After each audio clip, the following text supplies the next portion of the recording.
Hey, what's up everybody? Clifton here, Clifton WP. Welcome back to the channel. In this video, you're going to learn how to build a website with WordPress and Kadence, how to convert that website into a child theme, and how to sell that child theme with SureCart. So if you're ready to learn how to build a website, convert it to a child theme, and sell that child theme with WordPress, Kadence, and SureCart, now let's go ahead and jump right into it.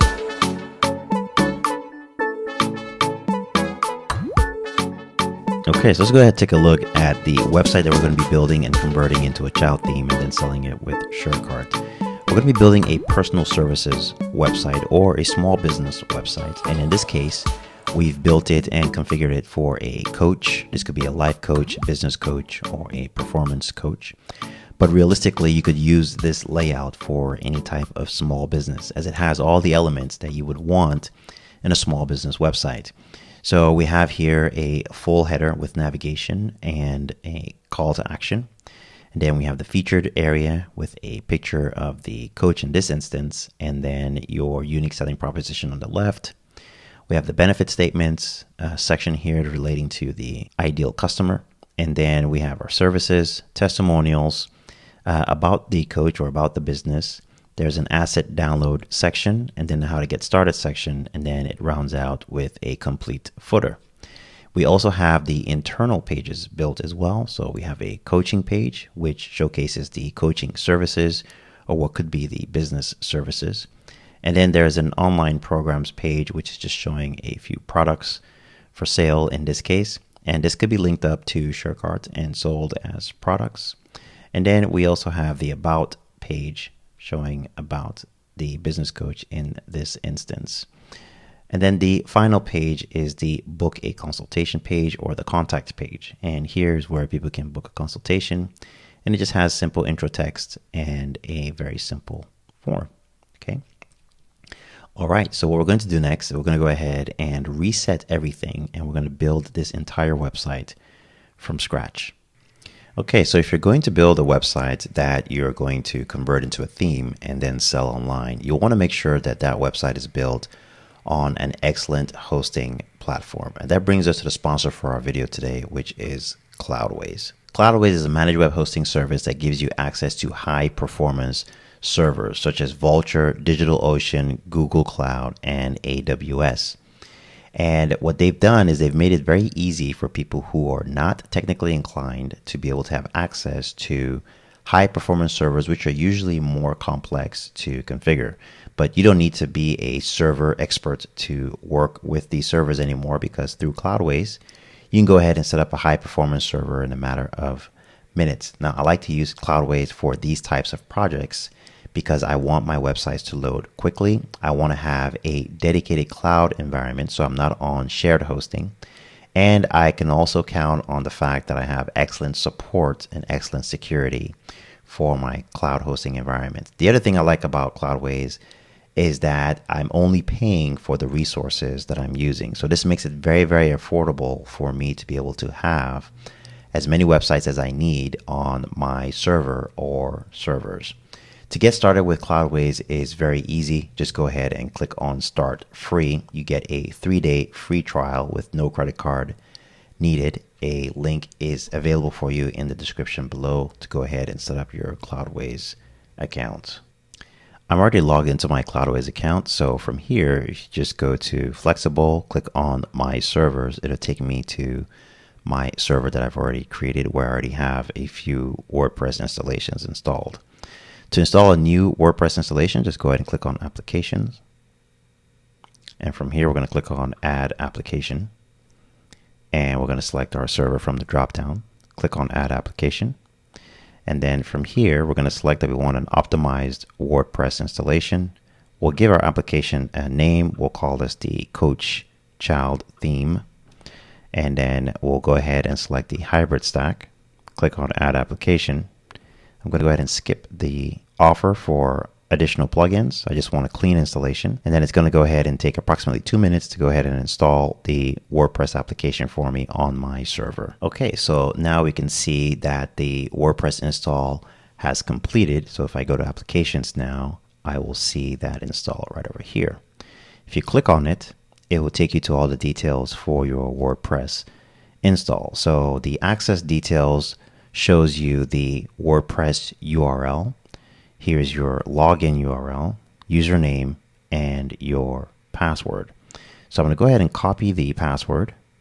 Let's go ahead and click on the WordPress URL here. This is the login URL. And from here, I'm going to add my username and my password. And now I am in the dashboard of my fresh WordPress install. If we visit the front end of the site here, we'll see here that we just have the default WordPress theme, and we're now ready to start building out our website.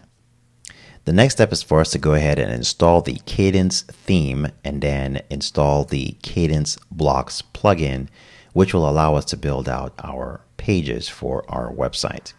To do that, let's navigate over to the admin toolbar, hover over the name of the website, click on dashboard. From here, we're going to go to settings. We're going to give the site title the name of our theme, which is going to be the coach, and the tagline can be a professional business child theme. I'm going to scroll down. I'm going to change the time zone to our Pacific time here, and then click on Save Changes. Next, I'm going to go ahead and install the Kadence theme. So for that, we're going to navigate over to Appearance, go to Themes, click on Add Theme, and we can do a search for Kadence. You'll see the Kadence theme right over here. Click on Install and Activate. And now our theme is installed. So if you visit the front end of the website, we should now see the name has changed and the theme has also changed now to the Kadence theme. Let's go ahead and navigate back to the dashboard. Next, we're going to go ahead and install the Kadence blocks plugin. To do that, we're going to go to Plugins in the sidebar menu here. Click on Add Plugin from the flyout menu, and we're going to go ahead and do a search for Kadence blocks. You'll see the Kadence blocks plugin here. Click on Install Now and Activate. Okay, so now we have the Kadence blocks plugin installed. Let's go ahead and remove the Hello Dolly plugin. We're not going to need that. Click on Delete. The Breeze plugin is our caching plugin from Cloudways, and we can keep Akismet in there, or actually we can delete this because we're not going to be using that. Not going to be building anything on there. So let's delete that.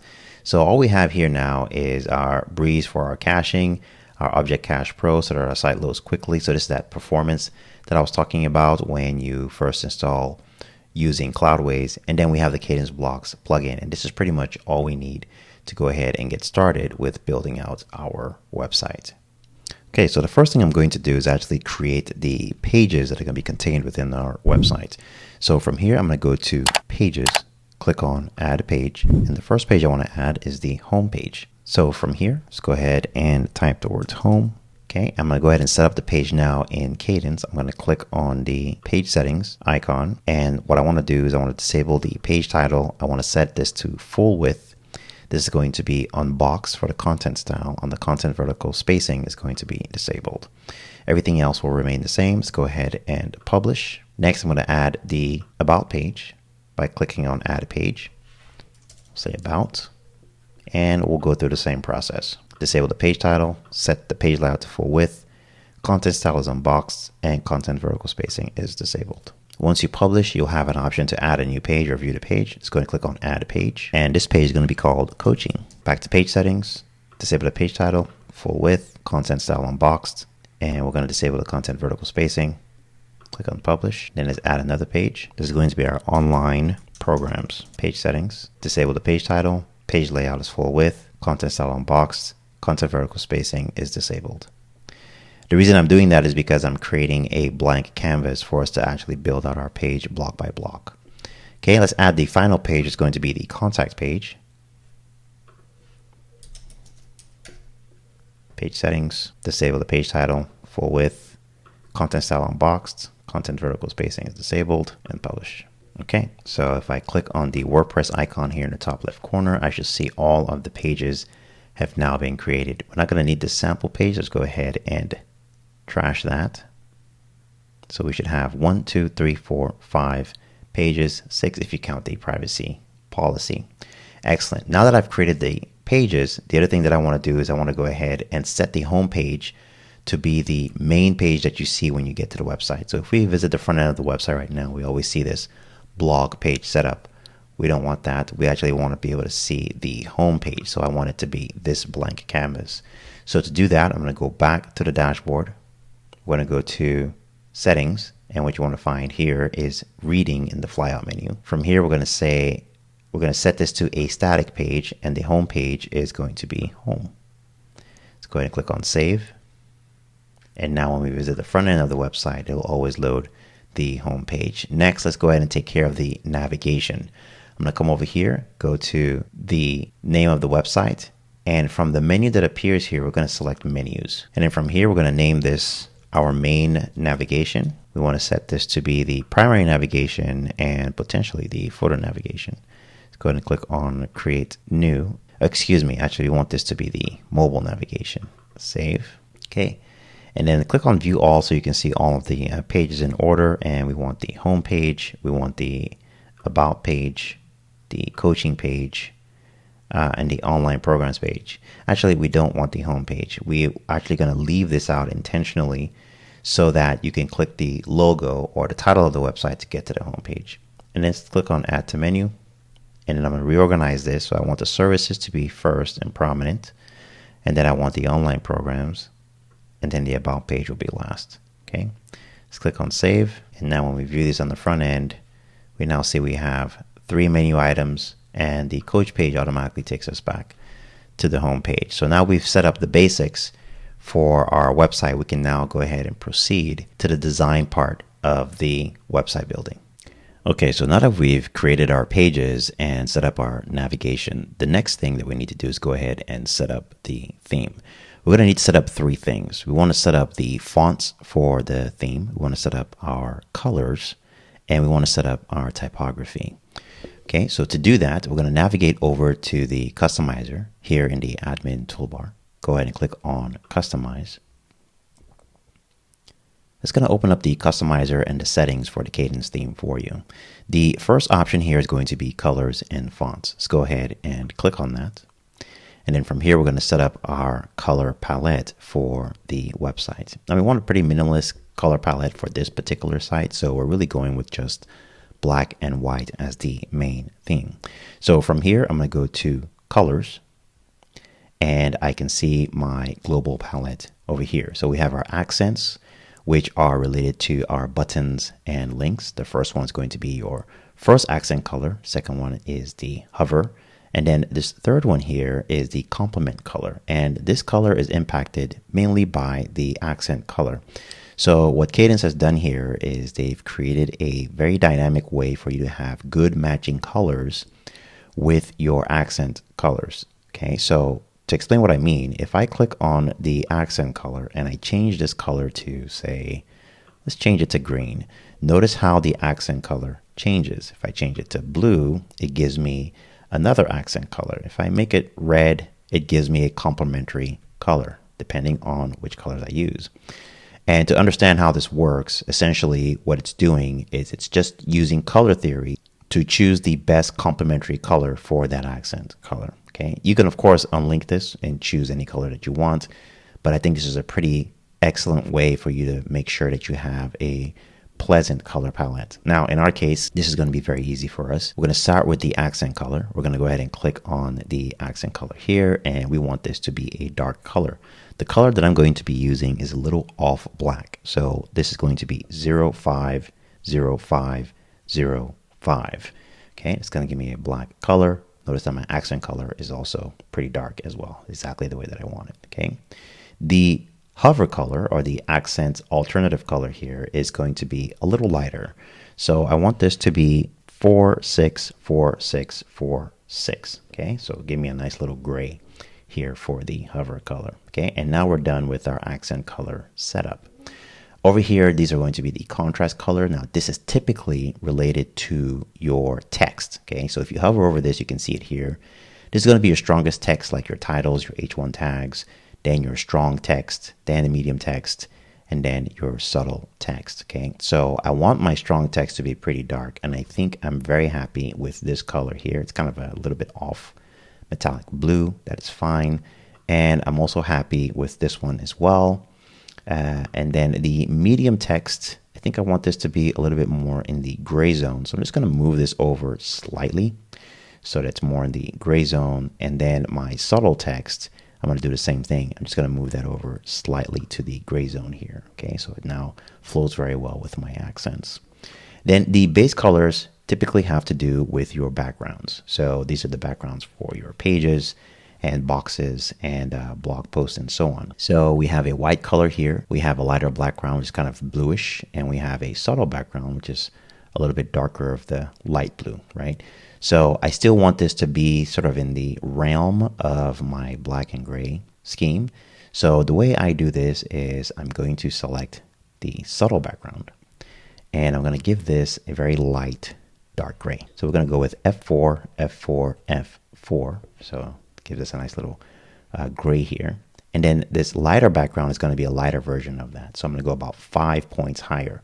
So I'm going to click on the lighter background, and we're going to go with F9, F9, F9. So a little bit more lighter, but still a little bit of gray in there. And then we're going to leave the white background the way that it is. Okay. All right. Now that I've set up the colors, these are the notice colors. This is new in Kadence. I think this is pretty awesome. You can change this to whatever you want, but for this particular tutorial, we'll just leave these the way that it is. Okay. Now that I've set up my colors, I'm going to go ahead and click on publish to save those settings. And now we're done with the colors. Next, let's go ahead and set up our fonts, which is going to be the typography section here under the colors and fonts setting. So from here, I'm going to click on typography, and here's our base font. It's right now, it's just at the default. I'm going to go ahead and click on the system default, and the font that we want to use in this case, this is going to be our text base font, is going to be Outfit. Pretty nice font. Let's go ahead and select that. Then the style as regular is fine. Here you can go ahead and select the size. Now sometimes I like to leave this the way that it is, but there's also a new feature here in the Kadence theme called clamp sizes, and you can see it here, clamp font size. So typically what you would normally do is you would set up your sizes for the different screen ports. So we have 17 here, and then you can go to your tablet, and you can still see here it remains at 17, and you can go to your mobile device and it still remains at 17. What I like to do is actually like to use clamp sizes. Let me show you how that works. So if you see this icon over here, this is the clamp font size setting. Go ahead and click on that. And then we're going to click on clamp settings. And then from here, you get to set a font size range. Okay, so I want to say that the minimum size of fonts that I want on my site is going to be 16 pixels. Okay, so that's going to be the minimum size. Then we're going to go smaller than that. But the maximum size that I want, I'm going to set that to 18 pixels. And then the screen size range, let's go ahead and set that to a mobile device, so about 400 pixels. And then the max size range, we're going to go ahead and set that to a large screen, so to 2300. Okay, and then what this essentially does is it allows your fonts to scale accordingly, right? So scales according to the screen size without it having a jump to the different screen size. And I'll show you that later on here in the tutorial. So let's go ahead and save this the way that it is. I'm happy with this setup here. Go ahead and click on publish. Now we just set up our base font typography. Now let's go ahead and set up our heading font typography. For that, I'm going to come over here to where it says inherit. And when you set it up here, it basically flows through all the other ones which have the inherit property attached to it. So I'm going to go ahead and click on inherit under the heading font family. And for this one, we're going to use a font called prompt. Go ahead and select that. And now all our H tags will have the prompt tag attached to them. Okay, let's go ahead and publish this to save our work. And we are now done with the typography setup. Next, let's go ahead and take care of our buttons. So for that, I'm going to go ahead and click on the arrow to go back to the colors and fonts tab. And here you can see we have our buttons. So we have the base button styles, secondary button styles, and the outline button styles. And we're going to go through and just customize these one at a time so that when people purchase your theme, they already have button styles already set up for them that they can build from. Okay, so let's start with the base button styles. Go ahead and click on the base button styles tab, and you'll see the settings for the base button.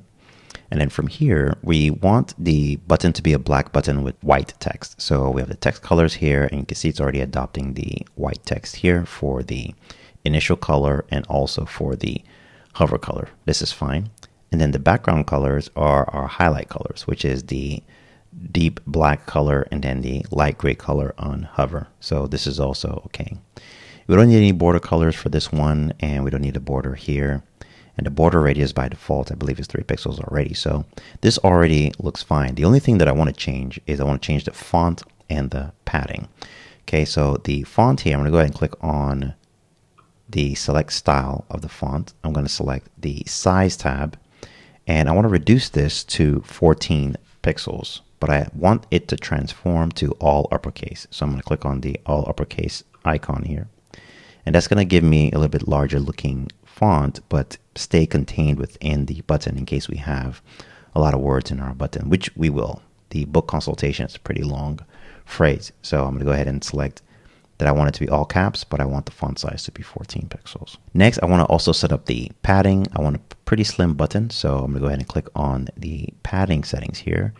And for the first one, we're going to set the top to 10 pixels.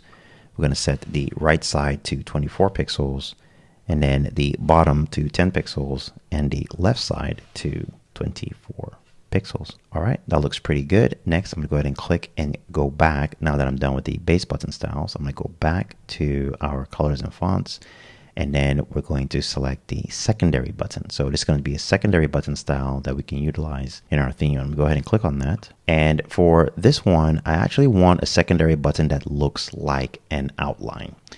Okay, so that means that since our theme is going to be black and white, I would like to have a button that has a white background and a black border around it.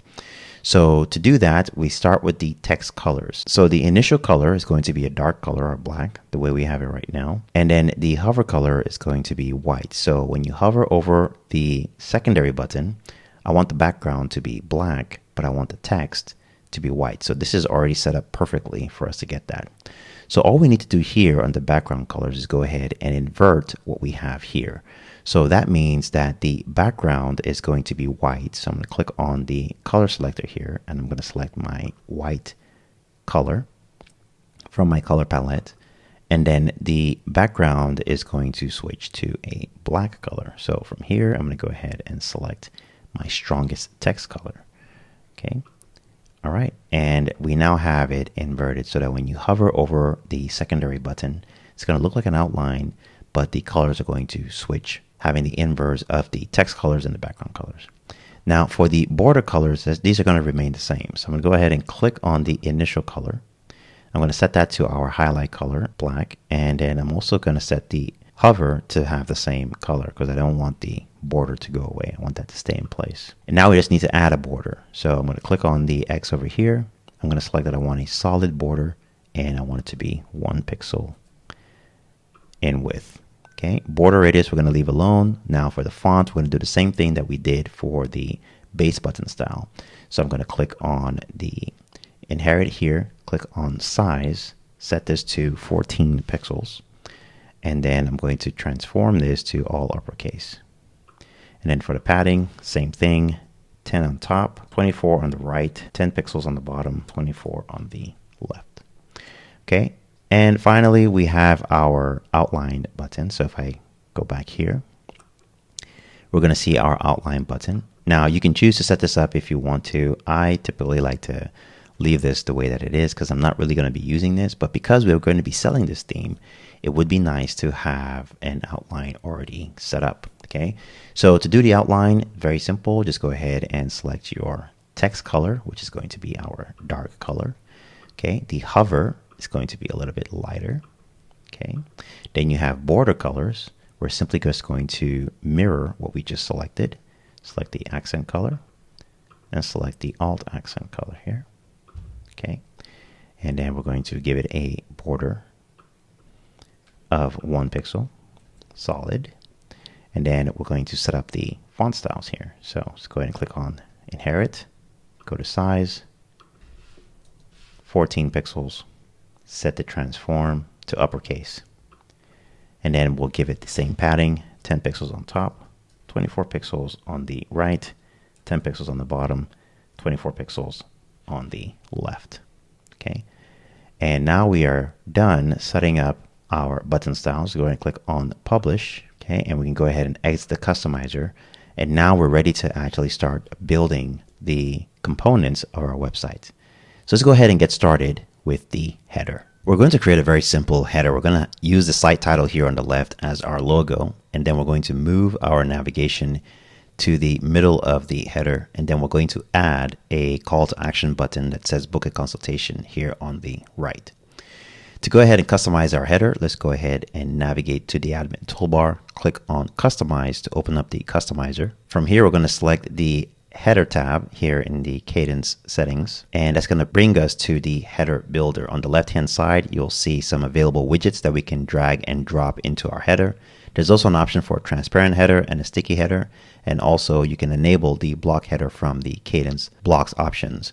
And then here on the right hand side and towards the bottom, you're going to see the header builder section where you can drop in your widgets. It has 3 rows, a top row, a main row, which is the middle row, and then a bottom row. And then there's a desktop tab and a tablet/mobile tab as well. So you can have different items for desktop than you do for tablet. In this tutorial, we're going to have the same items, but it's good to know that you can actually customize your mobile header different from your desktop header. Okay, so the first thing we're going to do, we're going to go ahead and move this navigation. We're just going to go ahead and drag it right to the center of the main row here. Okay, so and you're going to see that visually take place as you do it here in this space right here. Then what we want to do is go ahead and customize this a little bit. So I'm going to go ahead and click on the cogwheel. For the item spacing, I want to set this to be 3 pixels in width. And then we're going to go to the design tab. And from the design tab, I'm going to navigate to the navigation font. We're going to click on the style here. And I want to set the style to 700 weight, so it's going to make it more bold. And then when we go to our size, I'm going to set this to 16 pixels. Okay. Then the last step here is I'm going to go ahead and transform that into all uppercase to make it more prominent. And you do that here in the transform section. Just go ahead and select the uppercase icon. All right, that looks pretty good. The next thing that we need to do is go ahead and add our call to action button. To do that, navigate back to the main row here and place your cursor at the far right. Click on the plus sign, which will open up the available items that you can add to the main row. We're going to select the button widget. It's going to go ahead and drop that button in there for us. Next, we need to customize this button. So click on the button cogwheel. We'll move over here to the left. The label that we want to place here is book a consultation. And then the URL, if we notice, it's going to go to the contact page. So I'm just going to do a / and type the word contact. All right. The other thing I want to do is I also want that text here within the button to be bold. So I'm going to go to the design tab. We're going to scroll down to the font settings. And I want to open up the style and just make sure that the style is set to 700. All right. And you can see now it's bolded. And then let's go ahead and actually let's change one more thing here. I think what I want to do here is I want the button to stand out a little bit more than the navigation here. So what I'm going to do is I'm going to select the primary navigation and we're going to go to the font here. And I'm going to set this font actually to 14 pixels. That looks a lot better. Okay, this way the eyes are more drawn to the call to action here. Okay, I like the way this looks. I'm going to take a quick look at how this looks on a mobile device. So you can do that here by clicking on the tablet mobile section here, or you can use one of the screen views here. So it shows you different screen sizes.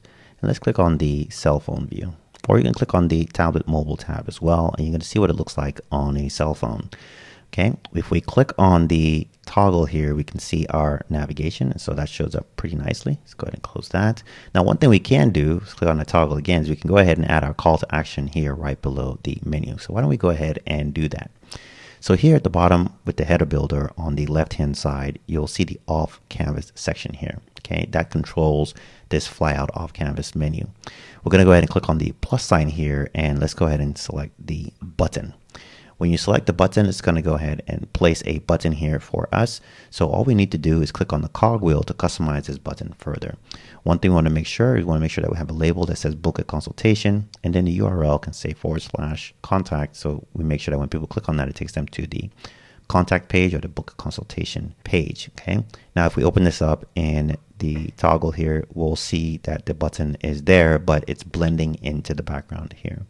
So one thing we can do is look over here to the left-hand side. Under the General tab, here where it says Button Style, we can actually select our secondary button, which will make the button stand out a little bit more against this background. Now, I do want to add a little bit of spacing between the menu and the button here. So what I'm going to do is I'm going to come down here and we're going to go to the Design tab.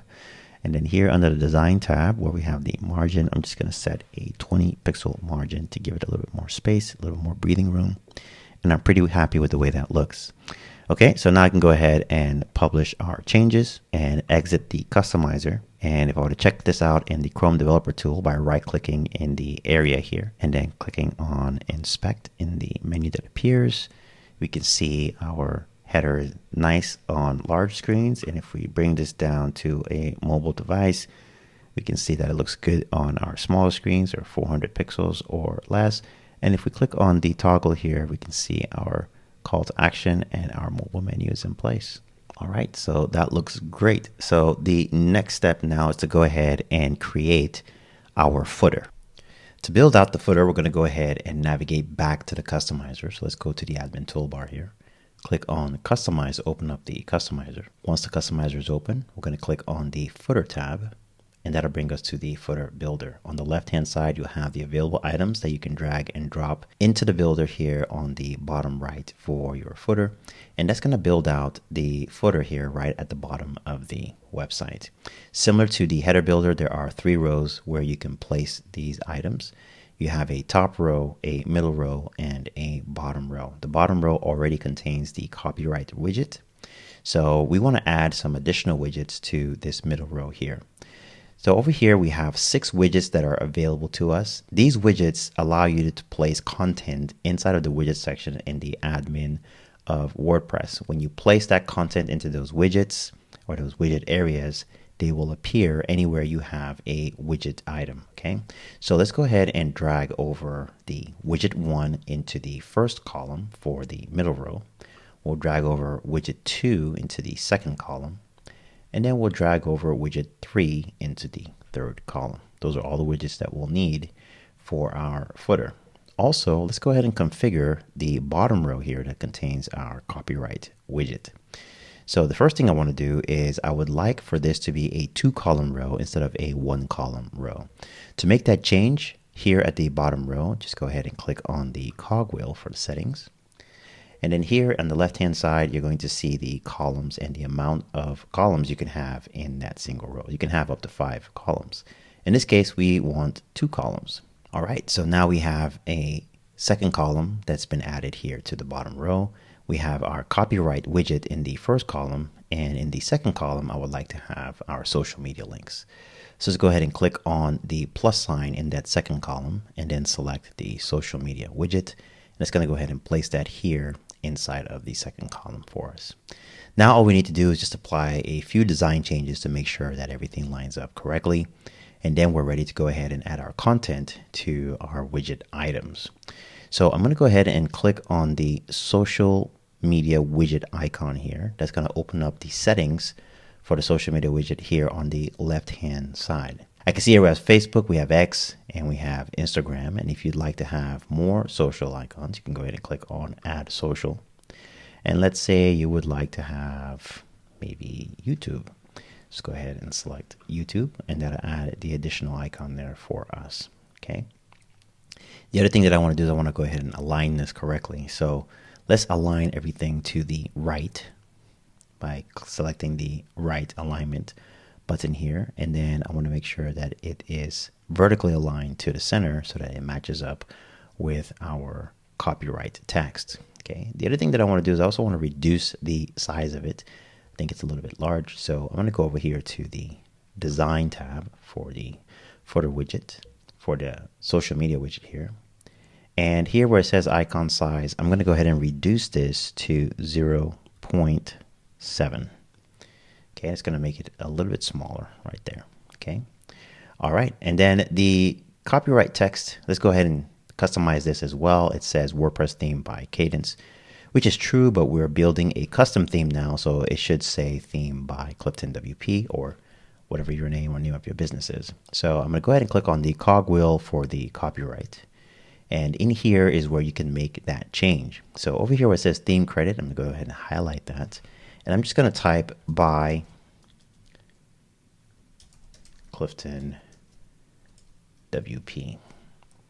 Okay. And we can say, why don't we say theme by? There we go. So the coach theme by Clifton WP. All right. I also like to reduce the size of this. I think it's a little bit too big. So I'm going to go to the design tab here and click on the fonts, click on size, and we will reduce this. Let's see what it looks like at 14 pixels. All right. That looks great. I'm happy with that. So let's go ahead and publish this. All right, so now here we have these widget areas. Now we can click on the widget cogwheel here and go ahead and add our blocks to it. But I don't like to do it here because the editing space here is too small and it's a little bit difficult to be able to do. So I like to do this on the back end, on the WordPress back end. So let's go ahead and take care of that there. And we'll do that for each of the widget areas here. Okay, so to do that, let's go ahead and just close out of the customizer. We'll go to navigate over to the title of the website. And here you'll see a link that says widgets. You can go ahead and click here. Alternatively, you can also click on dashboard, go to appearance and select the widgets from here. It all takes you to the same place. Okay, so here is the widget area. And as you can see, there is much more room for us to be able to maneuver and add content to our footer area. So over here, you're going to see that we have the sidebar 2, footer 1, footer 2, 3, 4, 5, and 6. So each one of these corresponds to those widget areas that we added. So this will be widget area 1, widget area 2, and widget area 3. And when we open this up, this is where we will go ahead and add our content blocks for our footer. So we're now going to go ahead and add our content to the first widget area, or footer 1, using Kadence blocks. We can do that in a number of ways. You can open up the block inserter here by clicking on the plus sign over here by the widget's title, and you can select your blocks from here and drag them in there.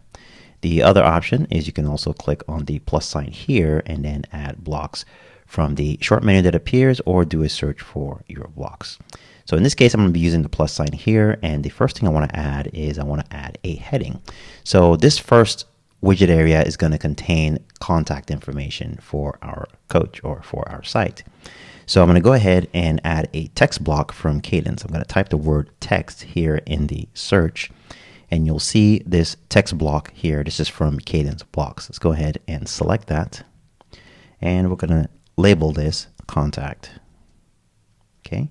I'm going to hit the enter key, which is going to give me a new block line. And now what I want to do is I want to go ahead and add a phone number and an email. So I'm going to type a /, and for this one, I want an icon with some text. So we're going to look for the icon list from Kadence blocks, which is this one right here. Let's go ahead and select it. Okay, and this is going to be our phone number. So we will say phone, and let's add our phone number. And we want to change this icon to a phone. So I'm going to select the list item here, move over to the right, and here where it says select icon, let's go ahead and click there. And we're going to do a search for a phone, and we'll just add a phone icon right next to it. Okay. All right. I'm going to go right back to that list item right at the end of it, hit the enter key. Next, I'm going to go ahead and add email. So this is going to be our email, and we will say kevin@thecoach.com. This is a fictional email. We're going to move over to the right here for the settings for this list item. Click on the select icon, and let's look for an envelope, or even better, say email. And here we have a nice email line icon. Let's go ahead and select that. All right, so now we have our contact, we have a phone number, and we have our email. Let's go ahead and style this contact real quick. So I'm going to go ahead and select it, move over to the right, and I want this to be a little bit smaller. So let's set this to medium, and then let's set it to uppercase. All right, that looks pretty good. I'm going to go ahead and update. And before I move on to the next widget area, let's go ahead and check this out on the front end of the website. So I'm going to come here, and I'm going to open this in a new tab. And let's see what that looks like. Okay, so we can see our footer is starting to come together.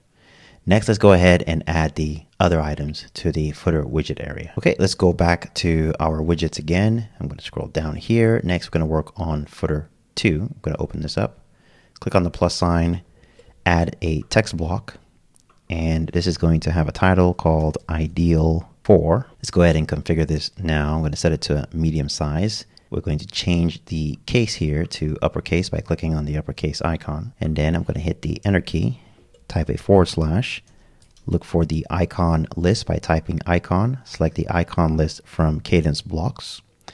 And we're going to say this is for executives, entrepreneurs, and professional improvement seekers. Okay. Next, I want to change the icon here. So I'm going to select the full icon list, move over here to the right, here where we have the icon styling. Because I have the whole list selected, whatever I change here will change for all of the list items. I'm going to click in the icon styling box here, and we're going to do a search for carrot, which is one of my favorite icons. We're going to do a right facing carrot, and it's going to put it right there for me. And now we can go ahead and update. And when we go to the front end of the website, we just want to make sure that our update is recognized on the front end, and it is. There it is right there. Okay, let's go ahead and take care of widget area number 3. Okay, let's head back to our widgets. I'm going to scroll down, and now we are in footer 3 or widget 3. I'm going to click on the plus sign, select the text block from Kadence. This is going to be called Engage, and we're going to go ahead and customize this like we did the others. Over here under settings, I'm going to set the font size to a medium and then set the letter case to uppercase. Then I'm going to hit the enter key. It's going to give me a new block line. I'm going to type a / and I'm going to select the icon list. Okay. The first one is going to basically mirror the navigation. So we'll say coaching, hit the enter key, online programs, hit the enter key, and this will say book a consultation. And then once again, I'm going to select the entire icon list block, move over to the right, go to the icon styling, click on it, and then type the search for carrot or right facing carrot. And we've now added the content in the third widget. Let's go ahead and click on update. And then when we view this on the front end, I'm going to go ahead and refresh. We can see now that we have the content for our footer now completed. Next, all we need to do is go ahead and style this so that it matches the theme that we're following for our website. To further customize our footer, let's go ahead and navigate back to the customizer. So here in the admin toolbar, click on customize. That'll open up the customizer for us. From here, we're going to go ahead and select the footer tab. And now we're back in the footer builder and customizer. So from here, the first thing I'm going to customize is this bottom section here. What I want is for the background to be a dark color and the content to be white.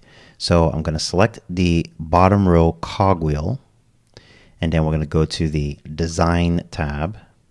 And under the design tab, I'm looking for the bottom row background. Let's go ahead and select that background.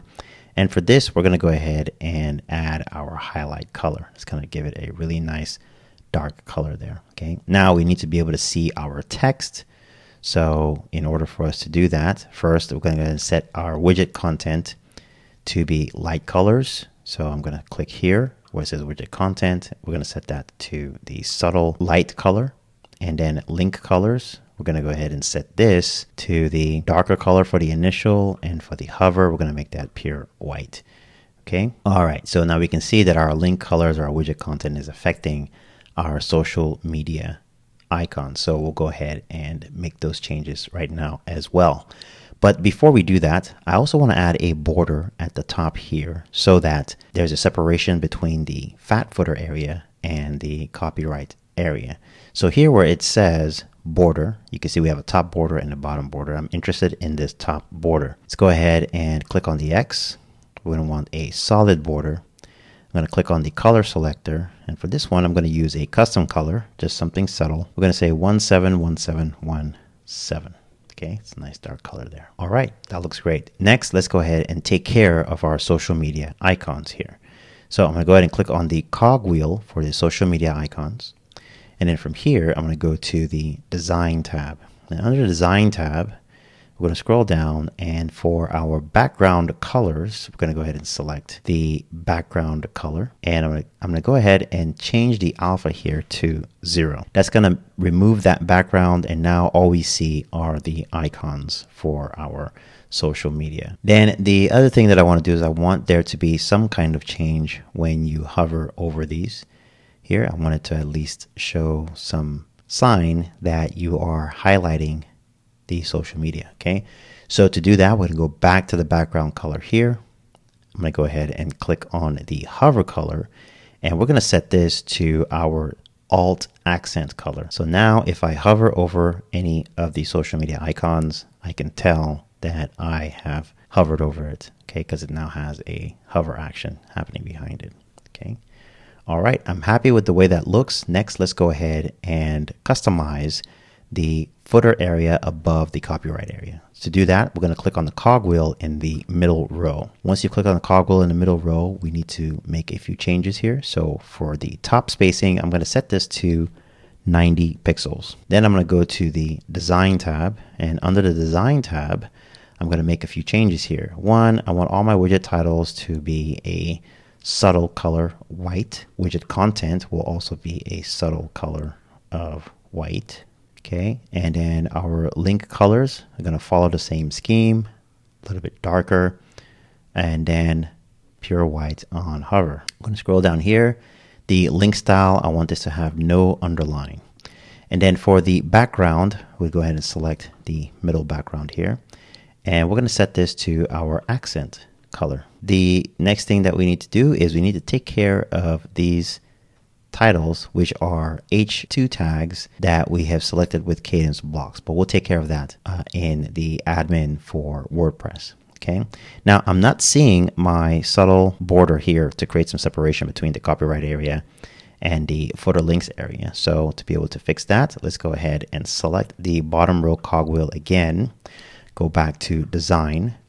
We're going to come over here to the border, and oh, it looks like I didn't add a width. So let's add 1 pixel to that. And now you can see a very subtle demarcation happening between the content in the larger area of the footer and the copyright section. Okay, this looks pretty good. I'm going to go ahead and click on publish to save my changes. I'm going to exit the customizer. Now all I need to do is add some color to the titles for the different areas here inside of the footer. To do that, we're going to navigate back to the widgets area, and we're going to go to each item here. So I'm going to select the contact item, move over to the right, click on the color, and I want this to be a subtle background color. We'll do the same thing for widget number 2 and widget number 3. Okay, we'll go ahead and save our changes. And now when we view it on the front end of the website, let's go ahead and refresh. We can now see the titles in our footer area. And that is how we build out the footer for our WordPress websites built in Kadence. The next step is to build out the pages for our WordPress website, which we'll be converting into a child theme. And we're going to start with the home page. So we're currently on the home page now. So all we need to do is go ahead and click on edit page. And from here, we're going to start building out our home page using Kadence blocks. To access the blocks, click on the block inserter, which is the plus sign here with the square blue background. And at the very top here, you'll see all the blocks that you need to be able to build out a page. Okay, so to start off, we're going to use a row layout as our container block and then add placeholder content inside of our pages as we move along. So I'm going to go ahead and select the row layout. This first row layout is going to have a 2-column row, and I'm going to go ahead and select the row. I'm going to close the block inserter here, and I'm going to set the width here in the short menu to a full width. And then here where we have the inner content width setting, I'm going to go ahead and click on it, and I'm going to set that to use the theme content inner width. That's going to go ahead and center the columns for me nicely in the middle. Okay, now I'm going to go ahead and select the row layout here, move over to the right, and here you'll see the tabs to be able to, and here you'll see the settings for this row. Okay, we have the first tab, which is the layout tab. We have the style tab, and we have the advanced tab. The first thing I want to set up here is the spacing. So I'm going to move over to the advanced tab, and from here I want a top spacing of 2XL. So we're going to use the clamp settings here. So 2XL on the top, and I'm going to set 2XL on the bottom. Okay. All right. You can also see it here if you hover over the visual padding here. Okay. So 2x large, 2x large. The next thing that I want to do is I want to go ahead and add content to this. So on the right hand side is going to be an image, and on the left hand side will be our placeholder text. All right. So to get started, I'm going to click on the plus sign on the left hand side, select the text block from Kadence blocks. Okay. We're going to go ahead and add in our content. I'm going to hit the enter key. And then I'm going to go ahead and grab some placeholder content from Lorem 2 here. And all I need is just this first bit of text here. Go back to my site, click on the block line here, type a /, select the text block from Kadence. We're going to change this to a paragraph for the designation. And then I'm going to go ahead and paste in my text. Let's go ahead and add a little more text to that. Okay, that looks a lot better. Next, I want to go ahead and add my buttons to this. So hit the enter key, you can type a /, type the word button, and you're looking for the Kadence buttons, which is this one right here. Let's go ahead and select it. And now we have our first button. The first button is going to say book a consultation. And then I'm going to select the full block again for the button. So making sure I'm selecting the button container. To show you what I mean, if you click on the list view here, you'll see the buttons, and then inside of here, you'll see the actual button itself. So this is the button container. Make sure you have this selected. Then click on the plus sign in the short menu. That's going to add a second button for us. And here we're going to change the label to coaching services. Okay, let's close the block inserter. Now we want to go ahead and configure these buttons. So I'm going to select the first button, move over to the right, and I want this to be the theme base. So this is going to be our first button setting that we set up in the customizer at the beginning of this tutorial. So let's go ahead and select the theme base. You can see how that changes the button for us. Then the second button is going to look more like an outline. So this one is going to be the theme secondary setting. So I'm going to select the button, move over to the right, and we're going to set this to theme secondary. Okay.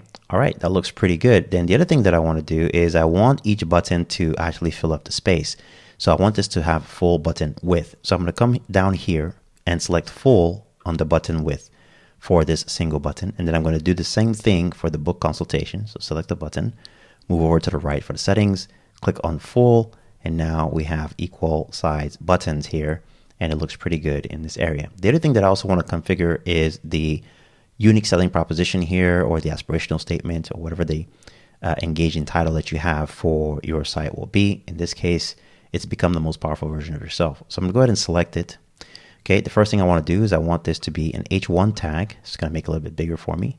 Then I'm going to move over to the right, and I want the font size to be 2XL. So I want it to be really big. And then the line height here, I'm going to change the unit to rems, and I want this to be at 3.6 rem. Okay, so now that looks a lot better. The next thing that we want to do is go ahead and add our image to the right here. So I'm going to click on the plus sign. We're going to select the image block. Just go ahead and type in image in the search here. And we want the Kadence image block, which is this one right here. Let's go ahead and select it. Click on select image. Click on select files. It's going to open up the computer for me. I'm going to go ahead and find my folder for this specific project. Here is the folder with all of the images inside of it. And let's change the way this looks here. So I want this to show me everything as a list. There we go. And I'm going to select all of the images. So I have them now. And click on open. It's going to go ahead and drop them all into the media library for me. Okay, all my images have been imported. Now we want the image that's going to be the featured image for that hero section, and that's this one right here. Okay, so I'm going to go ahead and add an alt text to it, add a description, and go ahead and click on select. Now that image is now in place. I'm going to move over here to the right while I have the settings open for this image. Under the general tab, I'm going to click on use fixed ratio instead of image ratio. And I'm going to set this to a 1:1 square ratio. Then I'm going to go to the style tab here, scroll down, look for the border radius. I'm going to unify the edges here by clicking on this link. And we're going to go ahead and add a 8 pixel radius to each of the edges of this image. Okay. All right, then the next thing that I want to do is I want to create some spacing between the left and the right columns here. And I also want this to be center or vertically aligned with the image. So I'm going to first click on the section itself, make sure I have the section selected. And then from here, I'm going to go ahead and where we have the vertical alignment settings, I'm going to select the second setting here, which is going to align it to the middle. Then the next thing I'm going to do is I'm going to select the row layout. So just click in the padding here. It's going to select the row layout for you. Move over to the right, and I want to add a column gutter, but I want it to have a significant amount of space here. So the column gutter, I'm going to go ahead and select the custom size setting here, and we're going to set this to 80 pixels. Okay, that's going to create a nice amount of space here, so there's lots of breathing room for our hero section over here. Okay, then what I'm going to do is I noticed that our book a consultation and coaching services, that the text is not bolded. So just to go ahead and cover our bases, I'm going to select the first button here, move over to the right, go to the style tab. Under the style tab, you're going to see the typography settings. Here you can see the font family, and here what I'm going to do is I'm going to go ahead and select the font family and ask it to inherit the heading font family, because right now it's utilizing the body font family. Okay, and you notice how that has now changed. Next, select the second button, move over to the right, go to style, scroll down, typography settings, and under the font family, change that to inherit the heading font family. Okay, so now that is now set up. Now, because we're going to be utilizing this throughout the website, we don't want to be making this change over and over again. So what I'm going to do is I'm going to go ahead and save this, and I'm going to exit out to the front end of the website here. So here we can see what our hero section looks like. And what I'm going to do is I'm going to go to the customizer, and we will go to colors and fonts. We will go to our base button styles and scroll down here. And here where we have the font, I'm going to click on inherit style, and we're going to set this to 700 pixels. I'm also going to set the typography to inherit the heading font family, and it's going to go ahead and make this bold. All right, and then let's also do that for the other button styles as well. So I'm going to go back, secondary button, come here, we're going to change this in theme settings to inherit heading font family and bold 700, and do that for the outline button as well, inherit heading font family 700. Let's go ahead and publish that and exit the customizer. Now, when I click on edit page, scroll down, select the first button, move over to the right, go to style, go to typography settings. And if I were to remove this and set it back to the default, notice that it stays the same way that we have it set up in the general settings, in the global settings. Do the same thing for the secondary button here. And this way it gives whoever purchases your theme the freedom to go ahead and set this up however way that they want. But now they have the initial setup already done for them in the Kadence theme settings. Let's go ahead and click on save. And when we view the page, we now have this beautiful featured hero section created. Next, let's go ahead and create the rest of the sections for the home page. Okay, from here, we're going to go to edit page, and right below the row that we just created, we're going to place our cursor on the next block line, type /, type the word row, and select the row layout from Kadence blocks. And this row is going to have a 3-column row. So we're going to be showing 3 benefits for working with this business coach. I'm going to go ahead and click on the alignment icon in the short menu, make this full width,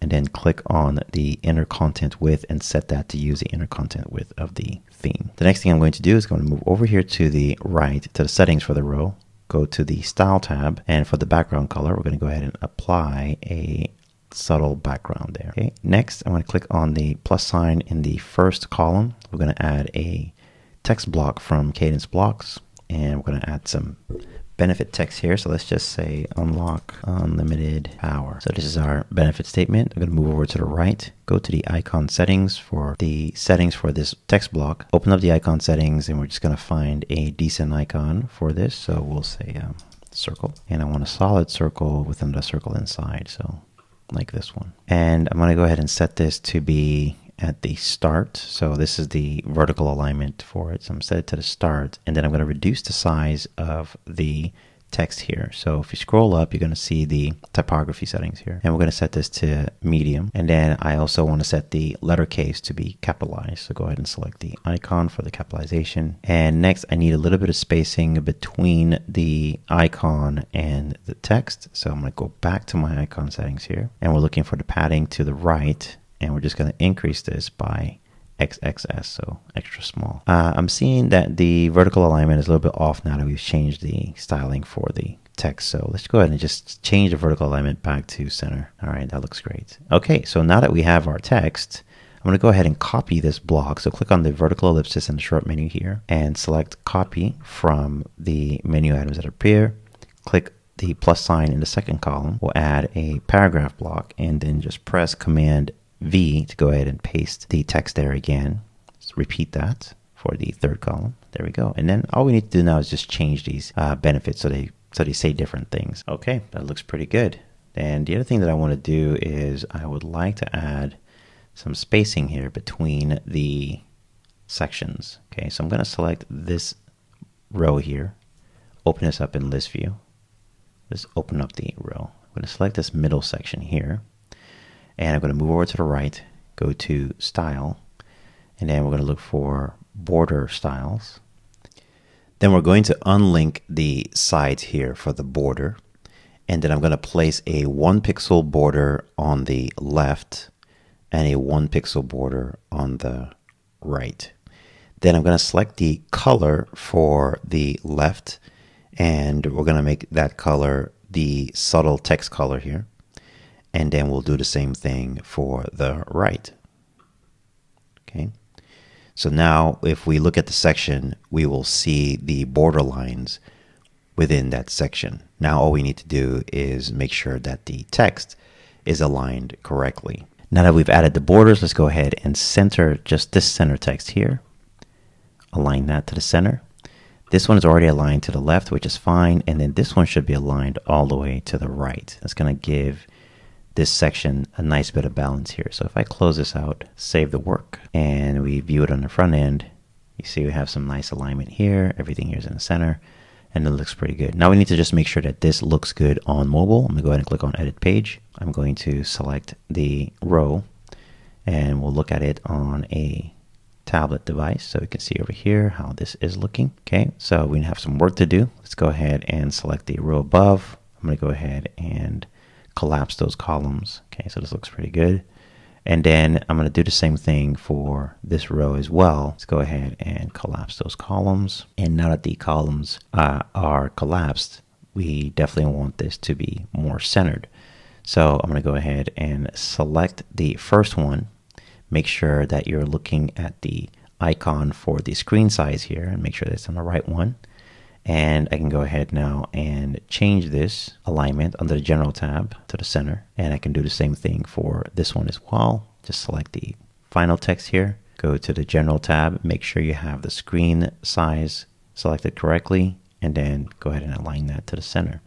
Also, what's really neat is we no longer need this border here on this border here on the center section here, right? So I can go ahead and open this up in list view, select this section, move over to the right, go to style, go over here to border styles, make sure that we have the icon selected. And I'm going to go ahead and just place a 0 right here. That's going to go ahead and remove that border here. So now everything is aligned nicely. Okay. And this looks good. I'm happy with the way this looks. Let's go ahead and actually see what this looks like on a cell phone. So I'm going to go ahead and select the cell phone screen size here. And we can see, okay, that looks good. I think it would be nice if the image showed up first before the content, although the content is the converting item here, but the image is what pulls attention. So what I'm going to do is I'm going to select this row, move over to the right, and here under the layout settings for the row where it says collapse order, right now set to normal, I'm going to click the drop down and select reverse. So that's going to place the image at the very top. The next thing I'm going to do is I'm going to take care of the spacing here. So I'm going to select the text, move over to the right, and for the spacing, I typically like to start with 2 pixels to see how that looks, maybe a little bit more. So I'm going to go 0.4, and that looks a lot better. I'm happy with this text. I'm happy with the buttons. I'm happy with this text as well. So now everything looks really good on the mobile device. I can go ahead and click on save. And when we view the page, everything looks fantastic. If I right click here, open this up in the Chrome Developer Tool. So right click, select inspect. If you're using Google Chrome, we can see what this looks like on a full screen. And then as I reduce the screen, you can see that it actually looks pretty good on the mobile device. Let's go even further. It looks good. I'm seeing that our border is still appearing here, so let's make sure that that's taken care of. Go back to edit page, select that row, move over to the right, open up one of the responsive screen sizes. So it could be either the tablet. I would start with the tablet. And let's select that section. We'll open this up in list view, open up the row layout, select that middle section, move over to the right, go to style, go to border styles. Let's unhook the sides here. And let's just make sure that this is a 1, that this is a 0, and this is also a 0. Okay, so it's not there. And make sure I have that section selected. Okay, so it's 0, 0. Let's go ahead and also look at it on the mobile device as well. Unlink the sides. We'll set this to 0 and set this to 0 as well. Click on Save, view the front end. Let's right click, inspect on Chrome Developer Tool, and now you can see that that border is gone now.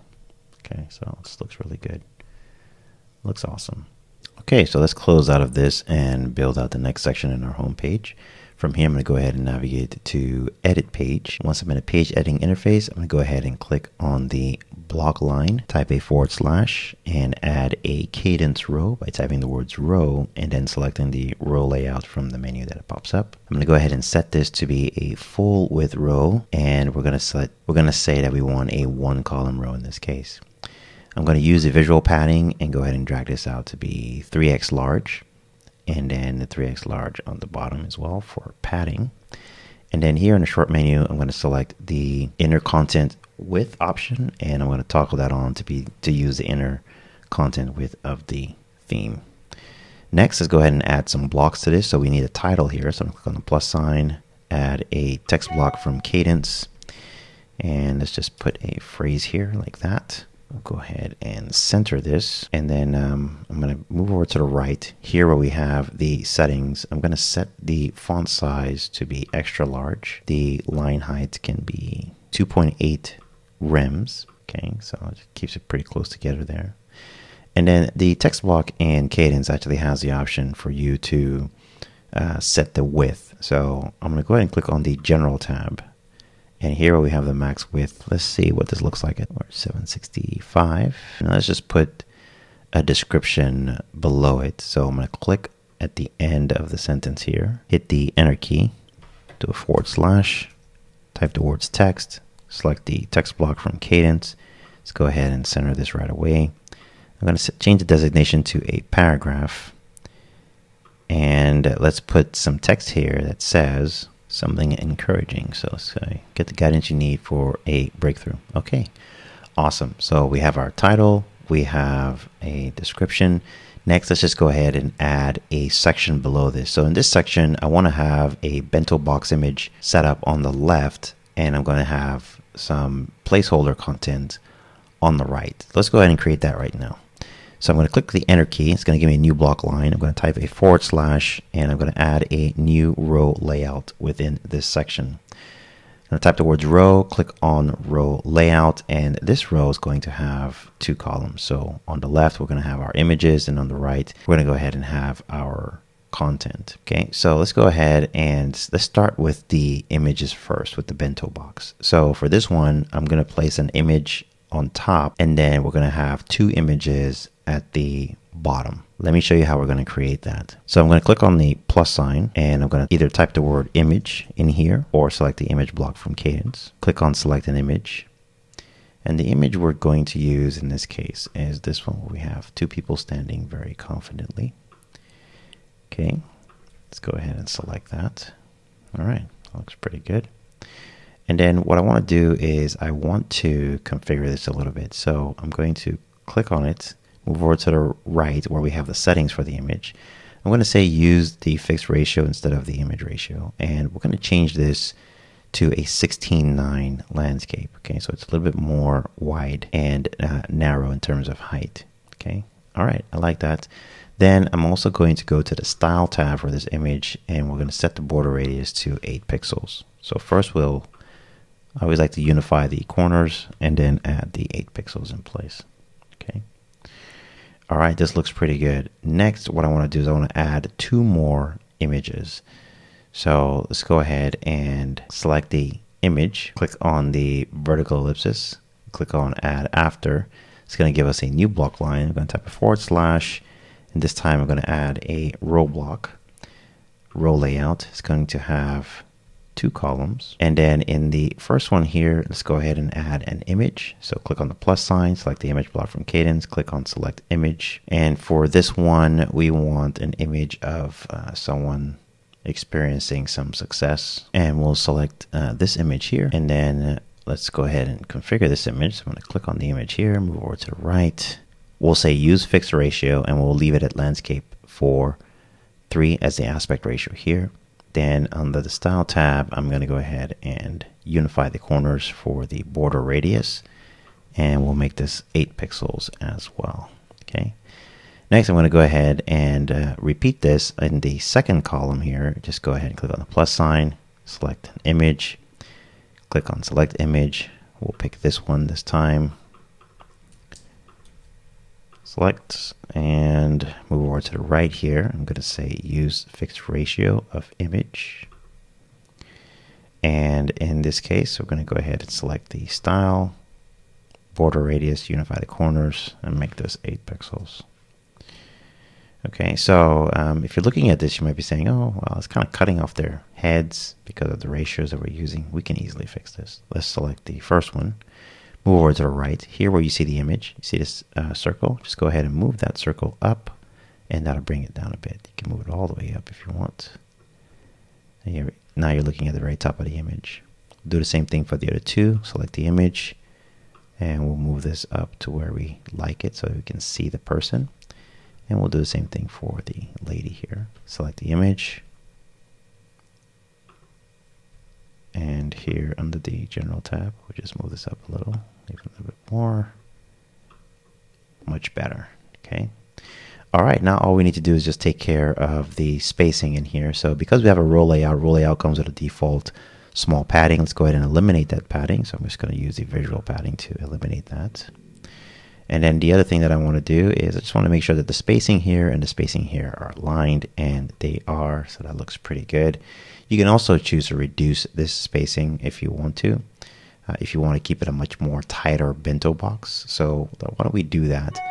So first thing to keep in mind is that this is 3 images instead of a section. These are 2 images instead of a row. So let's start with the row. I'm going to open this up in the list view. Go to that row layout here. Move over to the right. And let's say that I would like the column gutter to be small.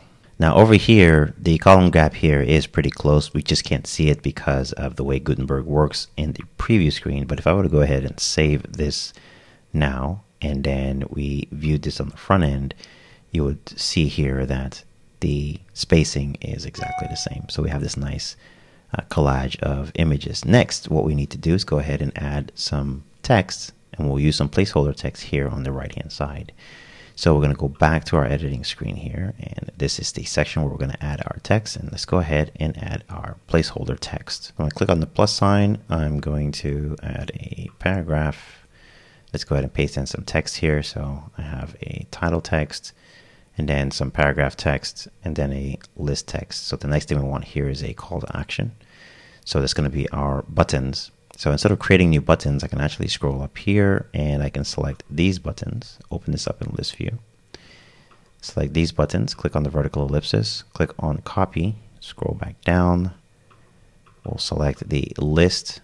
Make sure you have the entire list selected. Click on the vertical ellipsis, click on add after, and then press Command V if you're on a Mac or Control V if you're on a PC. It's going to go ahead and paste those buttons right there for us. Let's go ahead and save this work. And then when we view this on the front end, let's go ahead and refresh.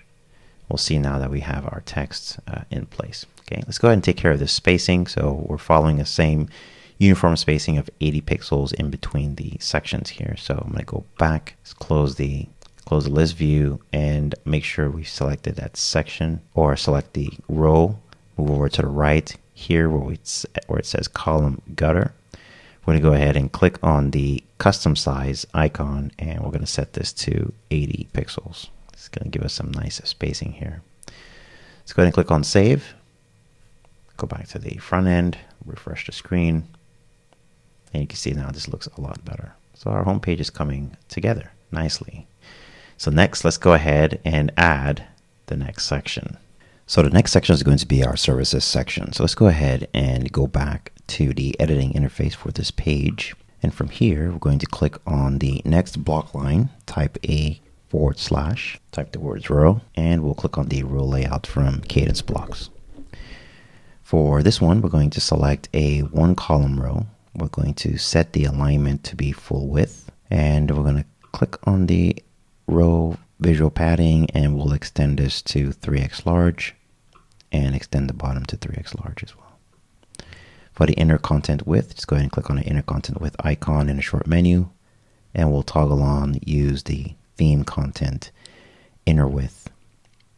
And then within here, we're going to click on the plus sign again, add a second row layout to the inside. This time we're going to select a 2-column row.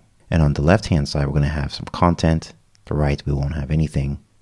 And it's just going to have a title and some placeholder text. So I'm going to click on the plus sign here, click on paragraph. I already have some content, so I'm going to go ahead and paste that in here. And our content is ready, and this section is now done. Next, we're going to add the actual services. So I'm going to click on the row, and that's this inside row here.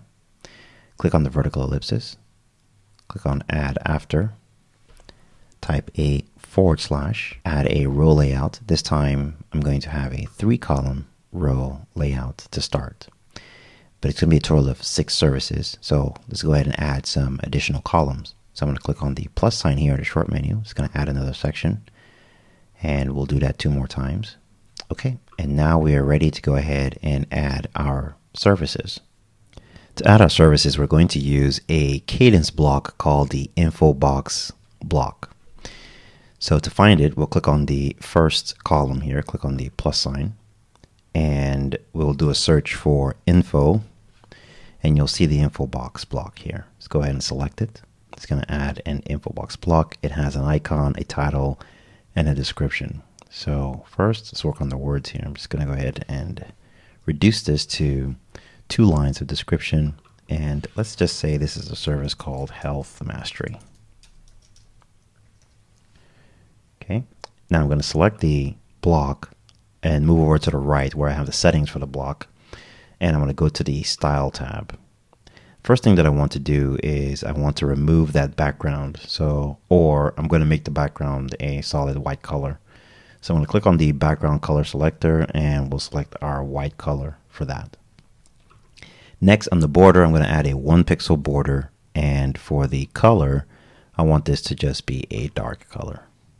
For the border radius, I'm going to go ahead and unify all the edges by clicking on the link here, and then I'm going to add an 8-pixel border around it. And then for the icon, I'm happy to keep the icon the same because this is just placeholder content. So whoever purchases this theme is going to go ahead and edit this in the way that they choose. But for the icon, it's a little bit big. So I'm going to come over here to the media settings, and we're going to reduce this by half. So we'll make this 25 pixels. So I'm pretty happy with the way this looks, and we'll just use this as our setup or our template for all the services. So all I need to do now is really just copy this by selecting it, and you can click on the vertical ellipsis, click on copy, and then we'll go to each of the columns and replicate it inside of those columns. So I'm going to click on the plus sign here. We want a paragraph block, and then I'm going to go ahead and press Command V to paste another copy into that area. You can also press Control V if you're using a PC. And let's repeat that for all the other columns. Okay, now all we need to do is just give these different names.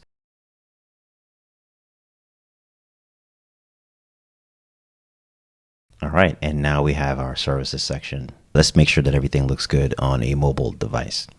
So I'm going to come back up here, and I'm going to select this row, move over to the right, and we can just select one of the icons here for the screen size. So I'm going to select the tablet one first, and we'll look here, and we can see that, okay, we need to do some work here. So I'm going to select this row, move over to the right, and we're going to go ahead and just collapse the rows, okay? All right, I'm pretty happy with the way that looks. And then we'll scroll down here to where we have the services, and we will do the same thing. So over here, this looks fine, but I would like on a tablet, I would like for this to actually be a little bit more organized. So I'm going to go ahead and let's select the 2-column grid and see how that looks. That looks great. Okay, now let's look at it on a cell phone. Select the cell phone view or cell phone screen size here. And that organizes very well on a mobile device. And the top one also organizes very well on a mobile device. Next, let's add some finishing touches to that section. So I'm going to go ahead and select the desktop screen view here. And I'm going to select the row that we just created here. And we're going to go to Style, go to Border, and we're just going to add a top border to it to provide some separation between the earlier row layout and this one. Okay, so I'm going to separate these into individual sides. I'm going to select the top border, go ahead and add a 1 pixel width there. Then go to the color selector, and we really want a subtle color, as subtle as possible. So the subtle light background will do, and you can see that line right there creating some demarcation between the initial row layout we created and the new one for the services.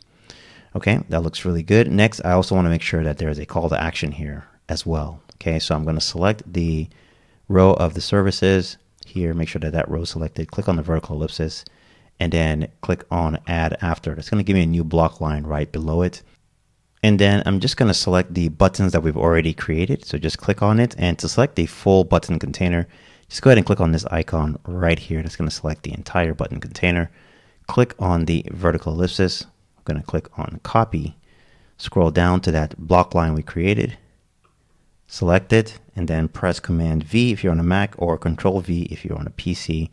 And that's going to give you the buttons here. Now this looks a little bit wide, right? I'd rather have this be a lot more narrow. So what I'm going to do is I'm going to click on the vertical ellipsis for that full button container, click on add before, type a /, and we're going to add a section right above it. Okay, so now that I have this section, and with the section selected, just move over to the right, go to content max width, and we'll set this to 600 pixels. And then what I'm going to do is I'm going to go ahead and select the buttons again, make sure you have the full button container selected, and then we're going to drag that right into that section that we just created. And now our buttons are conforming correctly. I'm going to go ahead and click on save. All right, and now we have our buttons next to our call to action here. And now if I want to create a little bit of spacing here, it's very easy for me to do. I can just select that section, move over to the right, go to advanced, and we can add a margin here. So I'm just going to add a medium margin to it to give us some breathing room. And now the section looks awesome. So if we view this on the front end, we can see now that we have a really nice services section here. Now let's go ahead and create the next section, which is going to be the testimonial section.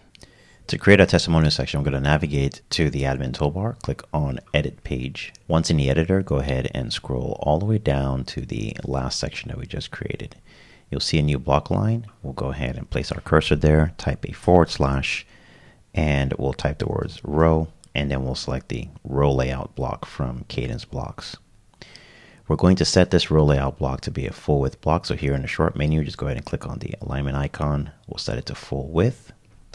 And for this block, we're going to set a 2-column row layout. So we'll select the 2-column option.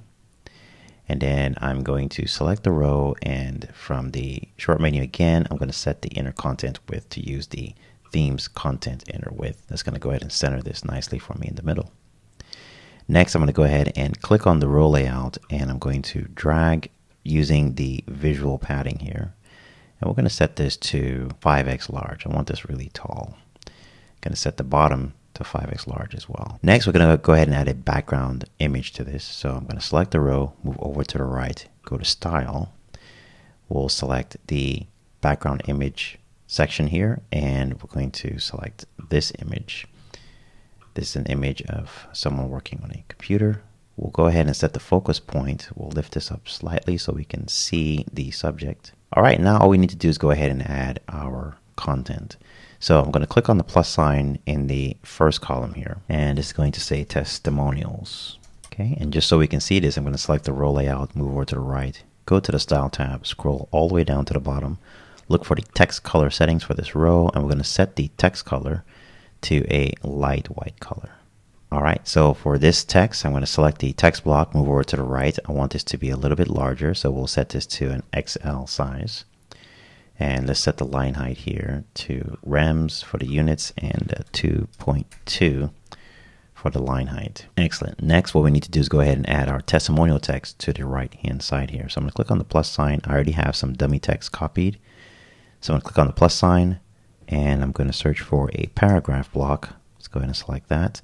And then I'm going to go ahead and paste in my text by pressing Command V on my Mac or Control V if you're using a PC. Okay, so here's our text. We have a title and some text, and then the name of the person who's leaving the testimonial. All right, next we have to make this look more testimonial-like. So I'm going to go ahead and select the title here, click on the vertical ellipsis, click on Add Before, type a /, and what I'm looking for is an icon block. Here, so I'm going to type icon. I'm going to select the icon block from Kadence Blocks. It's going to give me an icon here right at the top. And I'm going to move over to the right, select the icon settings, and we're going to do a search for a quote. That's going to give me these quote marks here. I'm going to select this one in the middle.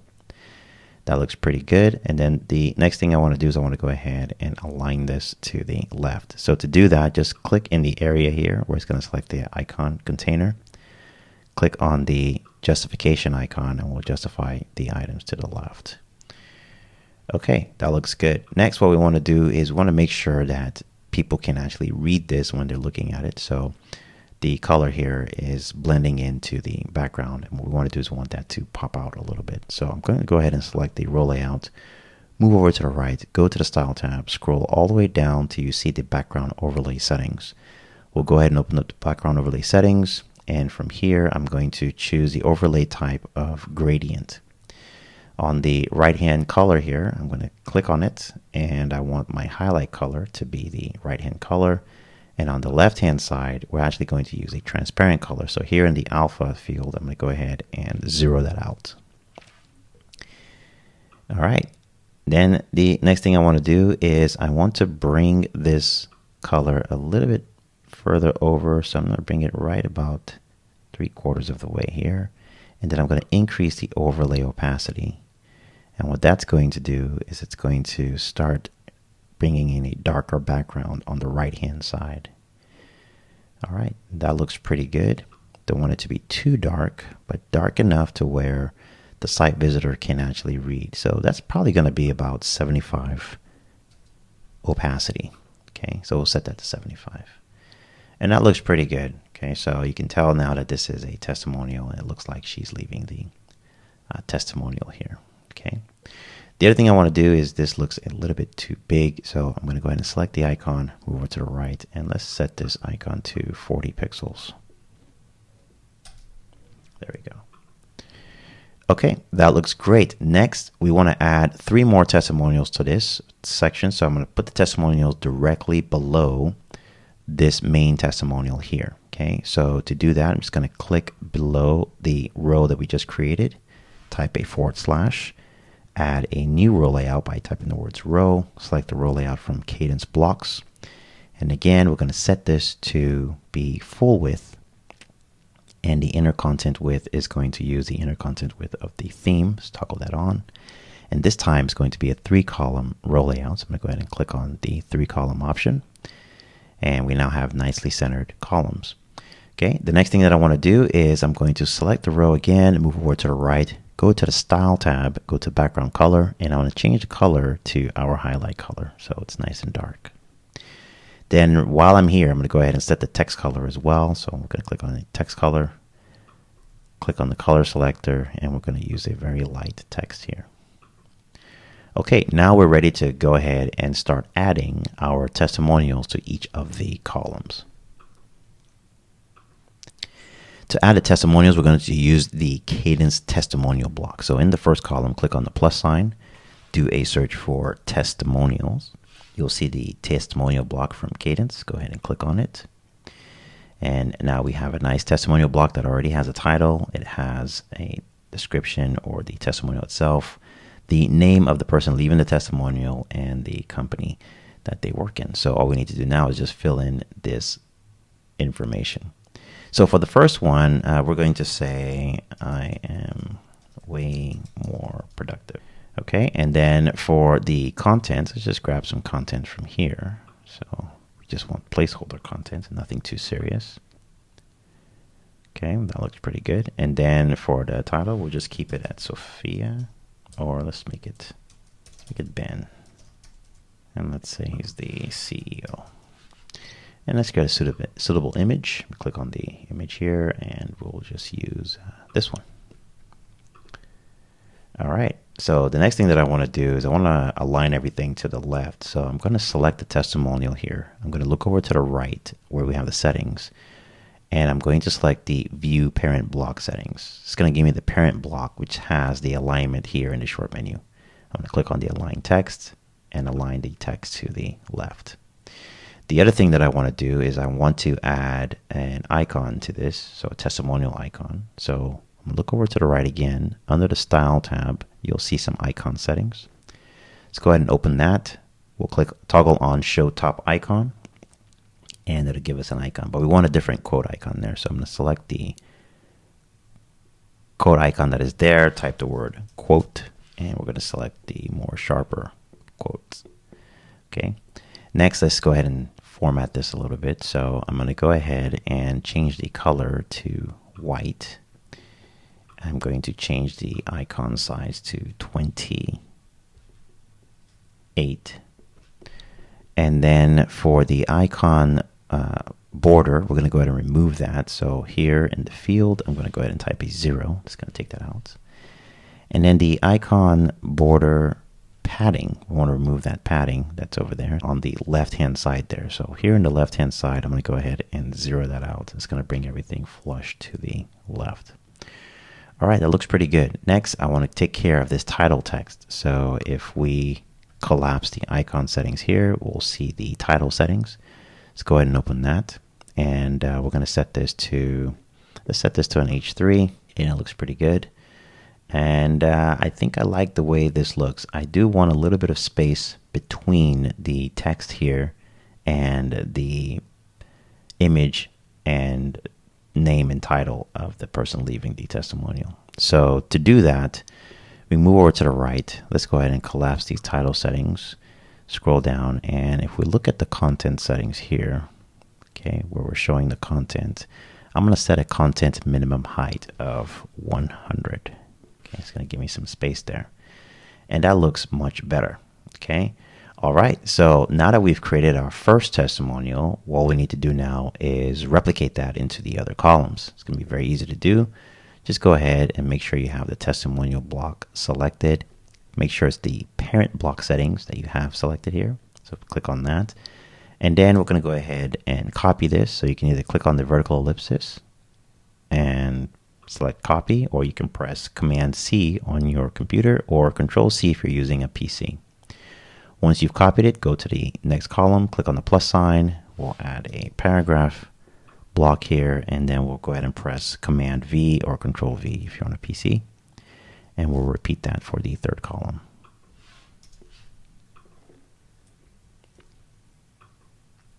Okay, so now we have our testimonials in place.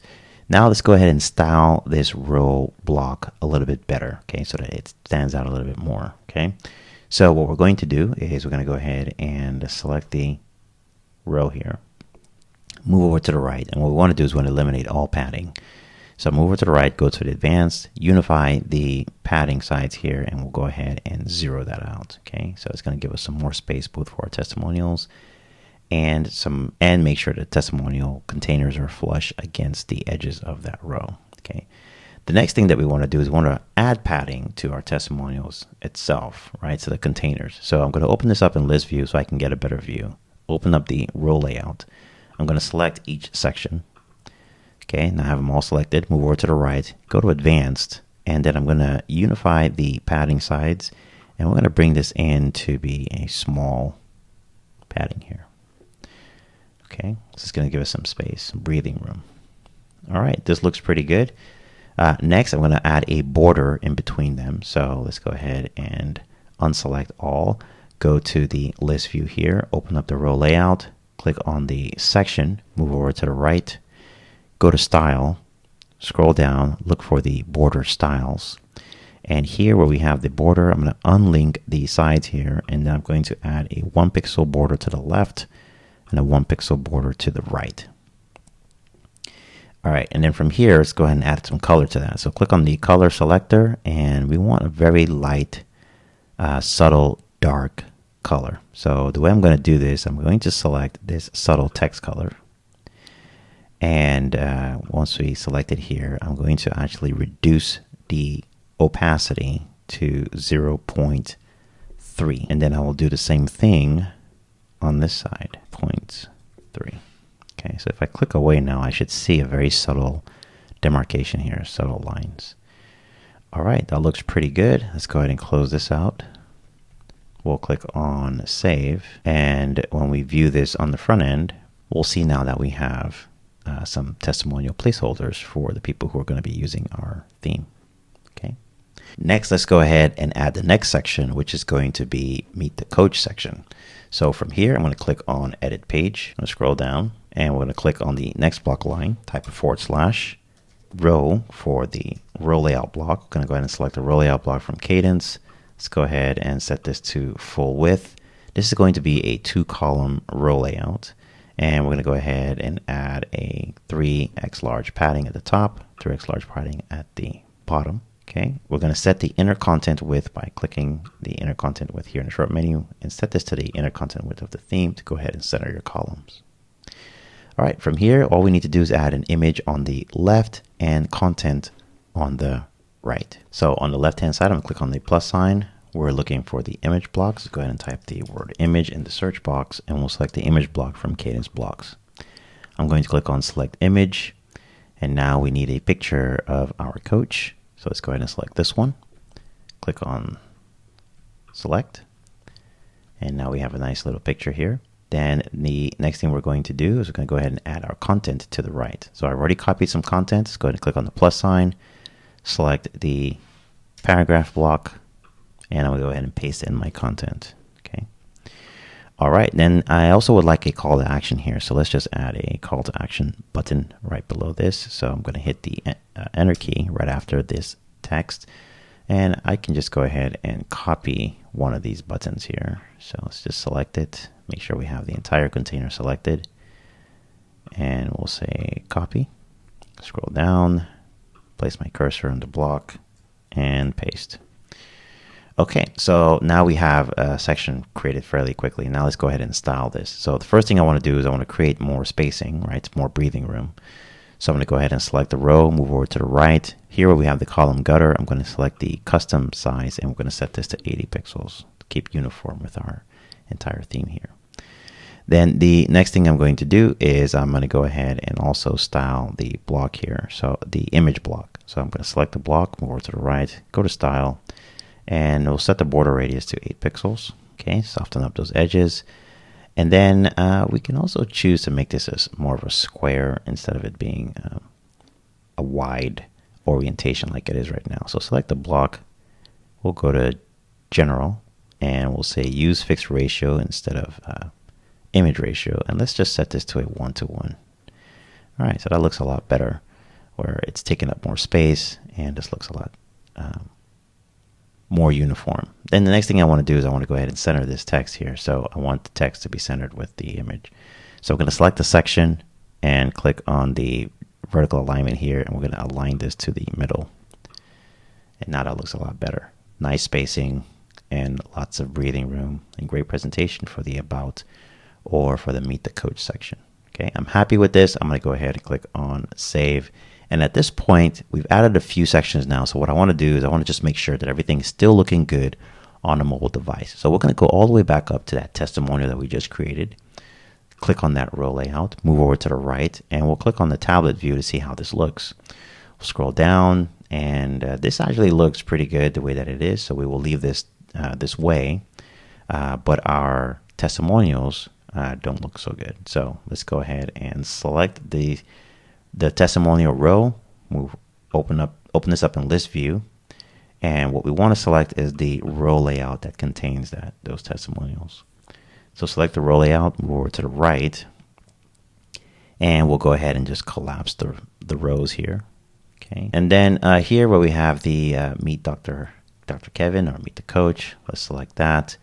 And I definitely want to collapse the rows here as well. And that looks good. All right, now let's look at it on a mobile device, which is really where most people are going to be looking at this. So if we look at this on mobile, we have our testimonials lining up very nicely. And this section actually presents very well. Okay, so this looks good on mobile. I'm happy with it. Let's go ahead and go back to the desktop view. Let's go ahead and save the work. So next, let's go ahead and create the next section, which is going to be an opt-in section in exchange for some kind of value. So we're going to be giving an ebook as the value, and we want our site visitor to go ahead and opt in with their name and email to get instant access to that ebook. And we're going to add that as a row layout right below the Meet the Coach section here.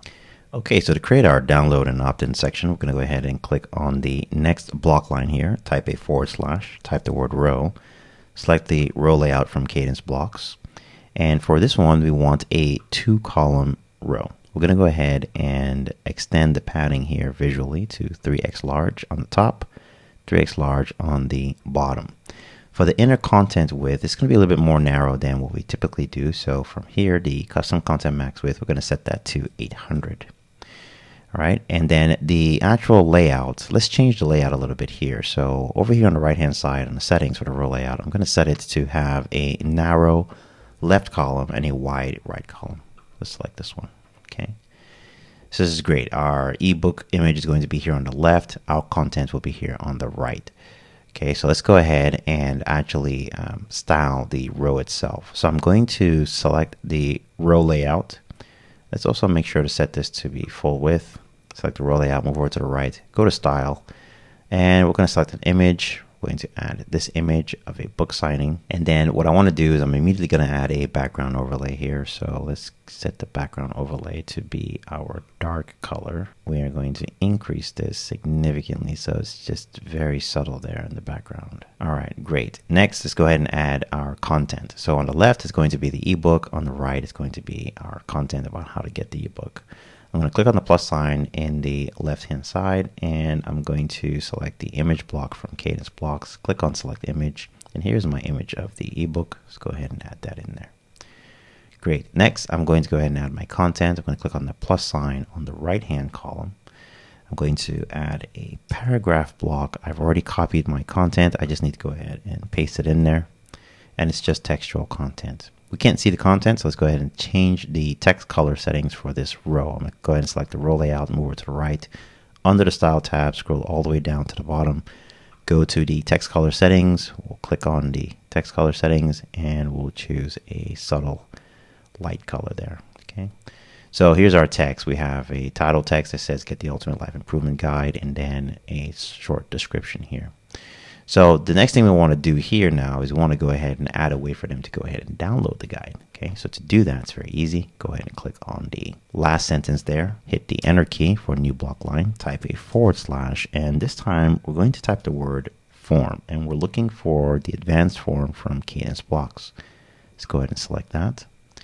And here we get to be able to add a form. Now we don't have any forms created yet, so we'll go ahead and create a new one. So click on create new. All right, and here you're going to be presented with some initial layouts. So we have initial layout for a contact form with options, and then there's one here for a subscribe, which would be ideal, but we're not going to use any one of these. We're just going to go ahead and click on skip blank, and we're going to call this our ebook download form. And we can give it the same description. Click on create. All right, so we're going to build this from scratch. Now, all we really need here is a name field and an email field. Okay, so I'm going to type a / here where we have the block line, and I'm going to add a row layout. This row layout is going to have one column. And inside of this one column, we're going to go ahead and place a text field. So just type the word text and type the word text in the search field. You'll see the text field block here. Let's go ahead and select it, and let's give it a label of name. Okay, over here on the right hand side are going to be the settings for this. Let's set this to be required. All right, and then in the placeholder, I'm going to go ahead and type in enter your name. next we need another field. And so the second field that we're going to need is going to be the email field. Okay. So for that, I'm going to click on the plus sign here, and we're going to add an email field right below that one. And this is going to be email. Over here on the right hand side, we're going to say we want this to be required, and the placeholder will say enter your email. Okay, I can open this up in list view and be able to take a look at the row layout itself, take a look at the section, and I want some more gap here between the name field and the email field. So let's set a medium gap. How about a small one? Okay, small one is great. Okay, great. So I like the way this looks. And one thing I want to do is get rid of the padding for the row here. So let's select that row. I'll do it here on the list view. Over to the right, go to advanced. And I want to eliminate that. Actually, I want to eliminate all padding. So unify the sides and zero that out. All right, excellent. And then for the field here, we want to change this to say get instant access. Okay, and I want this to be a full width button. All right, and then I also want it to be an outline button. So let's see what our outline looks like. Okay, that's not allowing us to outline it here. Let's see what the theme looks like. That looks great in the field. Okay, so we're going to have to customize this button. So let's customize it. So I'm going to select the field setting, go to style, and we're going to change it just for this button. So the color of the text is going to be white. The background color, though, I want this background color to be transparent. So we're going to go ahead and zero out the fill, a border of 1 pixel, and that border is going to be a subtle white color, so you can just barely see it there. It's great. And for the hover, we're going to reverse everything. So for the hover, we're going to keep the color as white, but the background color this time is going to be our highlight color. Actually, let's make it our alt highlight color. That way when we hover over it, you can see it like that. I think what would be even more impactful is if we actually made it a little bit in reverse. So maybe the color can be our highlight color of black, and the background color can be white. That way when you hover over it, there we go. When you hover over it, it lights up like that. Okay, so this is looking pretty good, and we could technically stop here, but we're not. We actually need to do some more work here. So what I want to do is I want to select the row layout. Let's close out this list view so we can see the full thing. I'm going to select this row layout, move over to the right, and here where we have the column gutter, let's see what it looks like with a large column gutter. That looks good. If we were to customize this and give it even more spacing, that would look even better. Okay, then the next thing I want to do is that in this section, I would like this to be aligned to the middle, and I would like this to be a little bit more visible, more prominent. So I'm going to open up the list view, open up the row layout, select that section, go over to the right, go to style, go to the background color here, and I'm going to set this to our highlight color. Okay, now that I have it as our highlight color, we can now see the text very well. And then what I'm going to do is I'm going to give it just a slight opacity. We're going to go 0.9. Okay. And then the next thing I'm going to do is go to advanced and unify the sides of the padding here. And let's give it a medium padding. All right, that looks great. And then the last thing I want to do is make sure with the section selected, go to style, go to border styles, and for the border radius, we're going to unify the edges here and set this to 8 pixels. All right, that looks pretty good, and I'm almost happy with it, but I'm a person that likes a lot of space, so I think this is still too close to the edge there. So I'm going to select the section, go back to advanced, and I'm just going to increase this to a large. Yeah, that's much better. Okay, so now we have our download opt-in section created. Looks really nice. And now let's just take a look at what this looks like on a mobile device. So we're going to go back here to the initial row we created. Look at it on the tablet. Scroll down. That looks good. That looks good. And this actually looks good on a tablet. So I'm going to leave that the way that it looks. Then let's look at it on a mobile device. And this conforms pretty well here. Okay. So maybe on the mobile device, the padding here might be a little bit too much. So let's go ahead and select that section, move over to the right. Make sure that you have the mobile icon selected. Let's unify the sides there, and we'll set this to be medium. Okay, that looks a lot better. If we go back to the full desktop view, we can see here that everything looks great. Okay, so the next thing that we need to add here is the final component of our home page, which is going to be the how to get started section. Okay, that's going to go right below this one, and then our home page will be completed, and then we can go ahead and move forward and quickly build out our inner pages and be done with the build out of our theme. But first, before we do all that, let's go ahead and save our work, and let's see where we are by viewing it on the front end. Okay, so far this is looking really nice, very clean and very intentional home page, all built with the free version of Kadence, by the way. And this looks exceptional. Technically, you could stop here if you wanted to, but we're going to add one more section. Okay, to create that final section for our home page, we're going to go back to the editor by clicking on Edit Page in the Admin toolbar. We're going to scroll all the way down to that last section that we just created, and we're going to click right after it to create a new block line. Type a /, type the word row, select the row layout from Kadence blocks. We immediately going to go ahead and set this to be a full width using the short menu there. And then for the inner content width, we're actually going to set this to use the inner content width of the theme. This is going to start off with a 1-column row layout, and we're going to use the visual padding to add 3x large on top, 3x large on the bottom. Okay, let's go ahead and add some text here. I'm going to click on the plus sign, and we're going to select the paragraph block. I've already copied some text, so I'm just going to go ahead and paste it in. Okay, so it's just 2 pieces of text. Are you ready to meet your best self? Getting started is easy.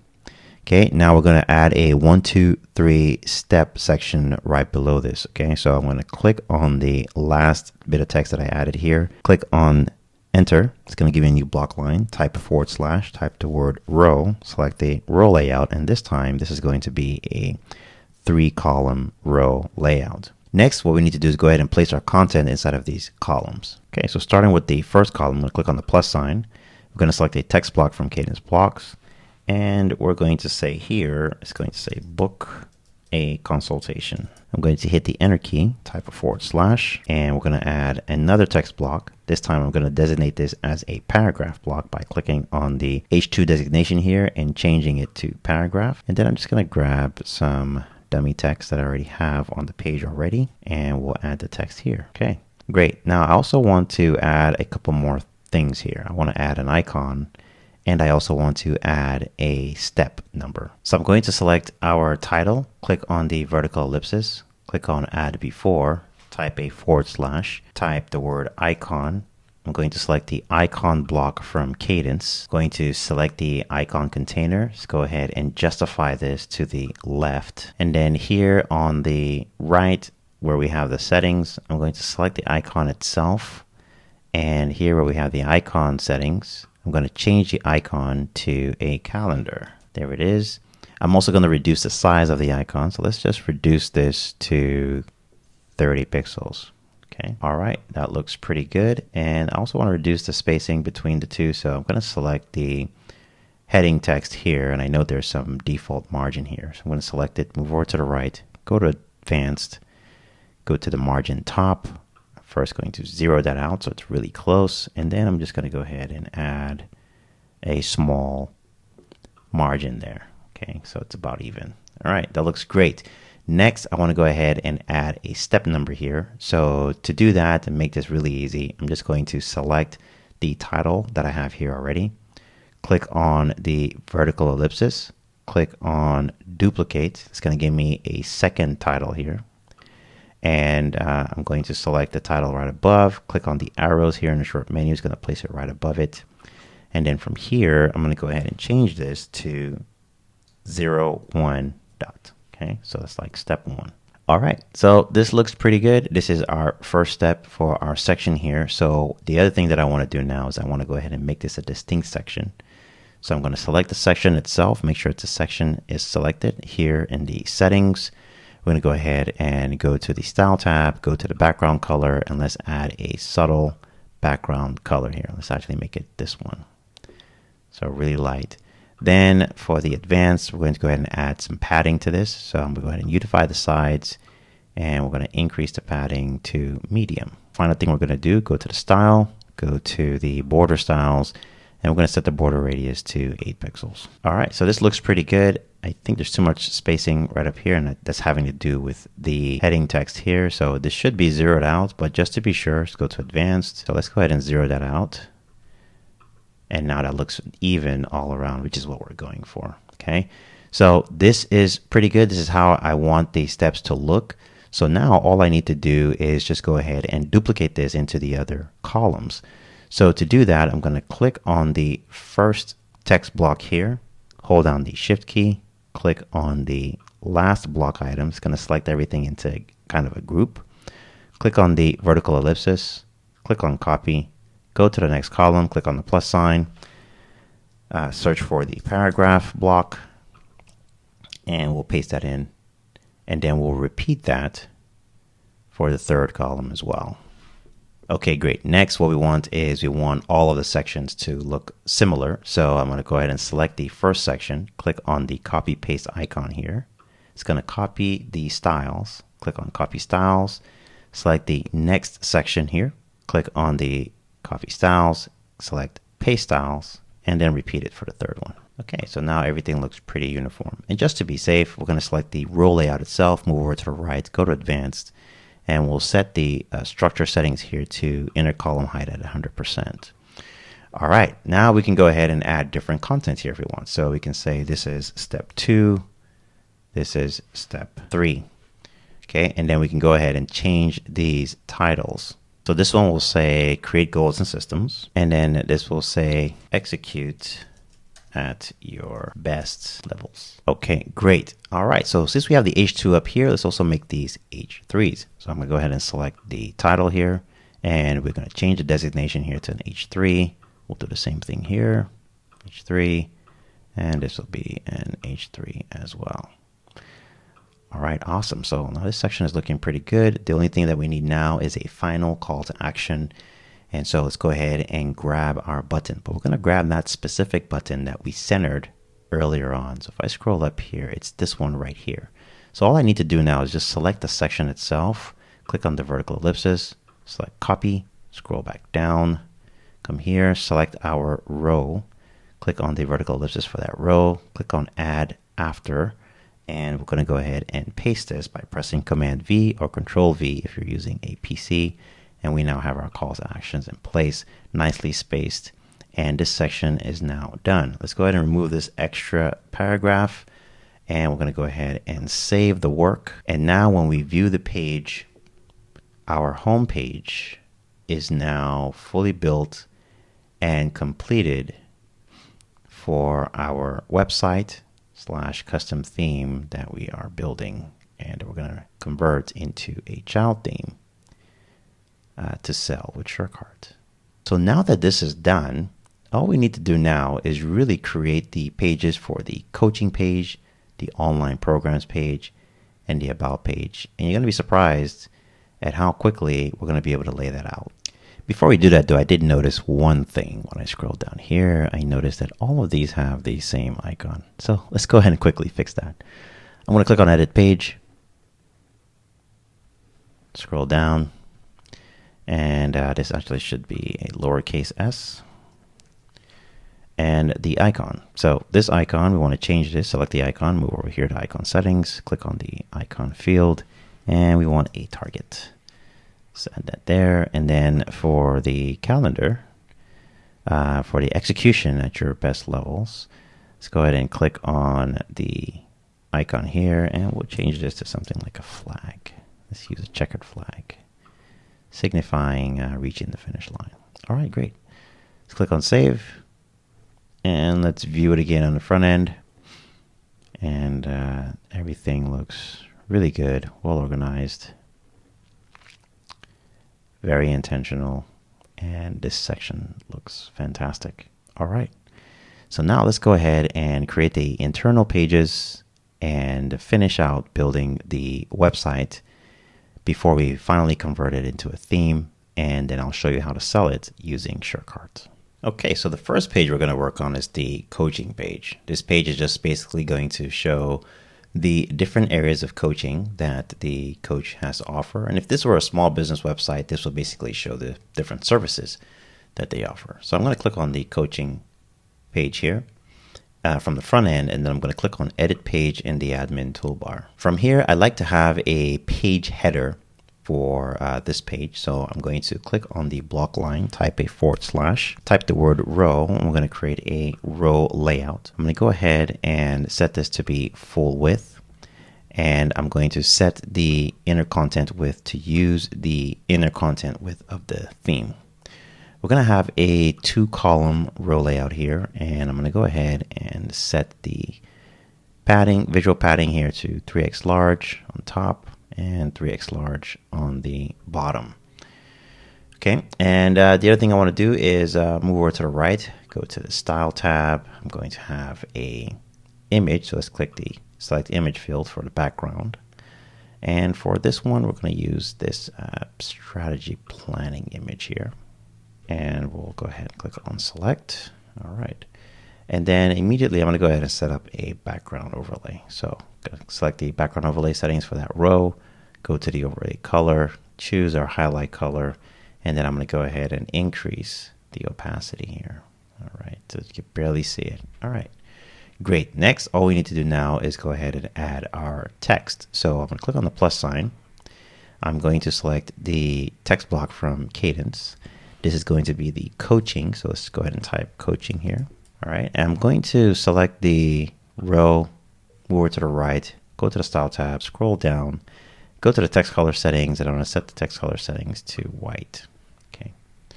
All right, so this is the title, and our title needs to be an H1 tag. So by default, the text block in Kadence always defaults on H2. We can go ahead and change that to an H1. Okay. Then the other thing that I want to do as well is I would like this to be a little more subtle because we're going to have a message here that's going to be more prominent. So the way we're going to do this is I'm going to select the text block for the coaching, move over here to the right. I'm going to reduce this to a medium size, and then I'm going to set the letter case to be uppercase. So just click on the uppercase option here. Okay, all right, that looks great. Next, I'm going to go to the advanced, and under the advanced where we have the margin, I'm going to go ahead and unify the sides here, and I'm going to eliminate all margin on this. Now, what I want to do is I want to go ahead and change the weight of this text. So to do that, I'm going to go to Style, go to Advanced Typography Settings, go to the font family, and I'm going to use the body font family. So it's still going to be an H1 tag, but it's going to be using the body font family. And then the font weight here is just going to be regular. Okay. And now I have my overline text, but it's actually my H1 tag, which is great. Next, let's go ahead and add our message tag or message title to this page. All right, so from here, I'm going to go ahead and place my cursor right after that H1 tag, hit the enter key for a new block line, and then I'm going to type a /, type the words text, select the text block from Kadence, and this time I'm going to keep this as an H2, and I'm just going to go ahead and paste in some text. Okay, so now I've pasted in the text. I want this text to be very prominent, so I'm going to move over to the right. I'm going to set this to be 2XL, so really large. We're going to change the line height unit to rems, and I'm going to set this to be a 4 rem height. Okay, so right there, that looks pretty good. I'm pretty happy with that. The other thing that I want to do though is I just want to make sure that there's a little bit of space between the coaching and the design here. So I'm going to select the H1 tag. Actually, let's select that here. Go over to the advanced, and here where we have the margin where we zeroed it out before, I'm just going to go ahead and increase this with a extra small spacing there. Okay. All right. Now I'm happy with the way that looks. So this is going to be our page header. And because I like this layout, I'm going to go ahead and save this layout as a pattern so I can use it to speed up my build out for my other internal pages. And the way I'm going to do that is I'm going to select the row, click on the vertical ellipsis here. I'm going to come here and click on create pattern. And we're going to call this internal page header. Okay, we're going to not have this be synced so that we can have unique ones for each page. So I'm going to go ahead and toggle off the synced section here. And then in the categories here, I mean, you can select a category, but you're probably not going to find one, although we could call this headers, but this technically isn't that type of header. So you can just leave this blank. And what we're going to do is go ahead and click on add. Okay, so now that's saved so that next time I don't have to go through the whole process of creating this entire page header again. All right, so now what we want to do is go ahead and add the actual coaching services that are offered by this coach, or if you're building this for a business, the business services. All right, so let's go ahead and add a new row layout. Click right after that page header, type / type the words row, select the row layout from Kadence blocks. We'll go ahead and make this a full width row layout. This is going to have one column. We're going to go ahead and add a 3x large padding to the top, 3x large padding to the bottom. And then for the inner content width, let's go ahead and set that to use the inner content width of the theme by toggling that on. And then from here, I'm going to click on the plus sign and I'm going to add another row layout. It's going to have 2 columns. And what I want is to have some text on the left and no text on the right. For the paragraph block, go ahead and paste in my text. So I just have a heading text here and some placeholder regular text here at the bottom, or paragraph text. Okay. Next, let's go ahead and add our services. So I'm going to click that row layout that I just created. Click on the vertical ellipsis. Click on add after. I'm going to add another row layout. And we're going to type the words row, select the row layout from the menu there. And we want a 3-column row layout to start. Okay, we're going to add more, but we're just going to start with these 3. And each one of these is going to contain a service that the coach offers. So for each service, we're going to have an image, a title for the service, and then a description. So let's start with the first column here. I'm going to click on the plus sign, and we're going to select the image block from Kadence blocks. I'm going to click on select image, and we're going to select this image to start. Click on select, and now let's go ahead and style this image. So the first thing that I want to do is I want to make sure there's no default margins on this image. So I'm going to select the image, move over to the right, go to the advanced tab, and here where we have the margin, I'm going to go ahead and unify the sides here, and we're just going to go ahead and 0 that out. So make sure that it's 0 pixels in terms of that. Next thing we're going to do is go to the Style tab. Under the Style tab, I'm going to give it a border radius of 8 pixels. So unify all the sides, and we'll give it an 8 pixel border radius. And the next thing I'm going to do is I'm going to go to the General tab. And under the General tab, I'm going to toggle on the Use Fixed Ratio instead of Image Ratio toggle here. Toggle that on. We'll change the size ratio to 16:9, so it's more narrow. And then I'm going to move the focus closer to the top of the image so that the subjects are fully inside of the image view. Okay, so I'm happy with the way this looks. Next, let's go ahead and add the next element, which is going to be a title for the service. I'm going to click on the vertical ellipsis for the image, click on add after. It's going to give me a new block line. I'm going to type a / and then type the words text. And we're going to have a text block from Kadence blocks. And let's just call this something like personal performance.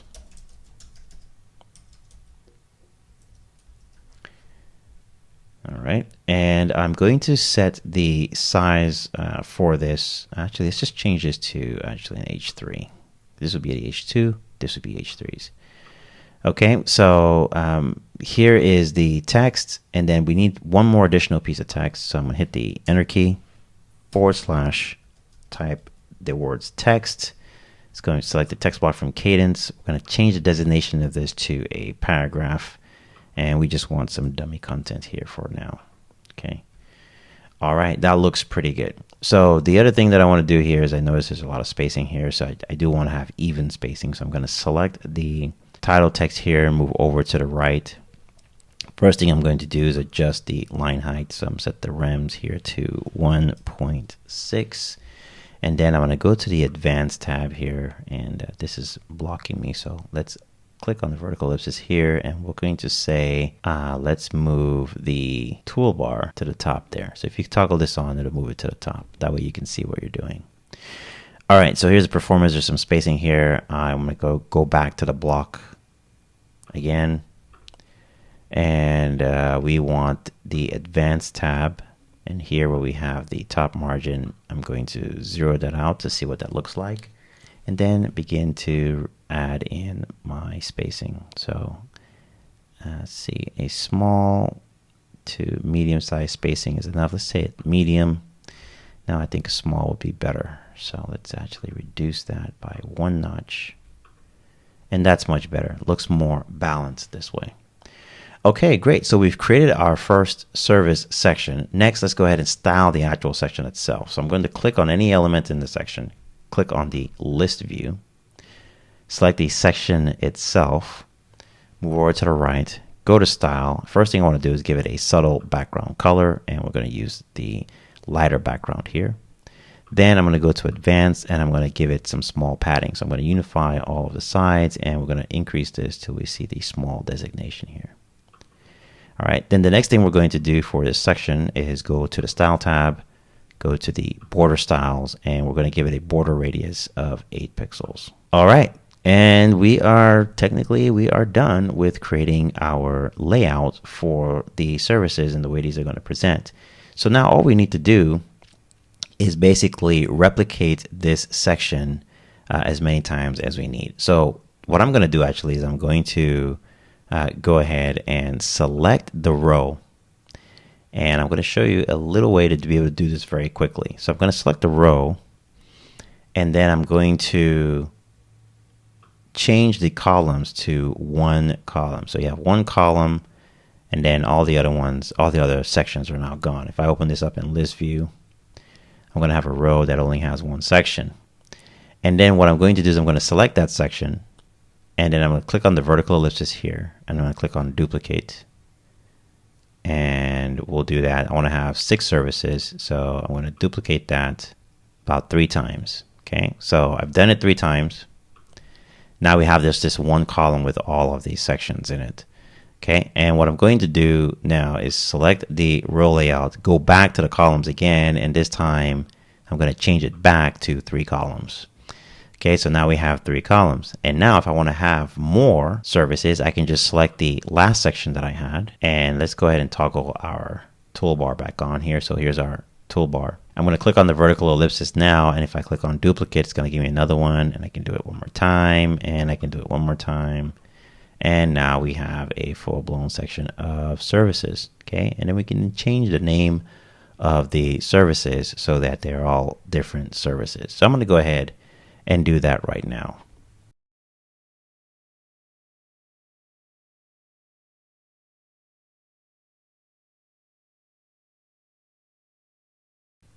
Okay, so we've gone ahead and added all of the services. Now the only thing left to do is go ahead and add a call to action right after people read the services. To do that, I'm going to go ahead and click on the row layout, click on the vertical ellipsis, click on add after, and I'm just going to go ahead and paste in the button that we created earlier, or the button set that we created earlier with the section and the buttons in the middle. And we now have our call to action. I'm going to go ahead and delete the extra block line here, click on save, and we are now done with creating our coaching page. The only thing left to do is to make sure that this looks good on a mobile device. So I'm going to go ahead and select one of the rows, move over to the right, select the screen size for the tablet, scroll down, and in looking at this, it looks okay, but I would like to actually make a few tweaks here. So the first thing is the title. It's a little bit too far apart on tablet, so I'm going to go ahead and select it, move over to the right, and we'll give it a line height of 3 to see how that looks. And that looks pretty good. All right, next here is going to be the setup here for our services. So I'm going to select that row, move over to the right, and the best one for this one is going to be the 2-column grid. Okay, that way you can still read the content and it looks good and presentable. Then lastly, we're going to look at this on a mobile device. So click the mobile icon here and scroll down, and we just want to make sure that it looks good when people are looking at this on a cell phone.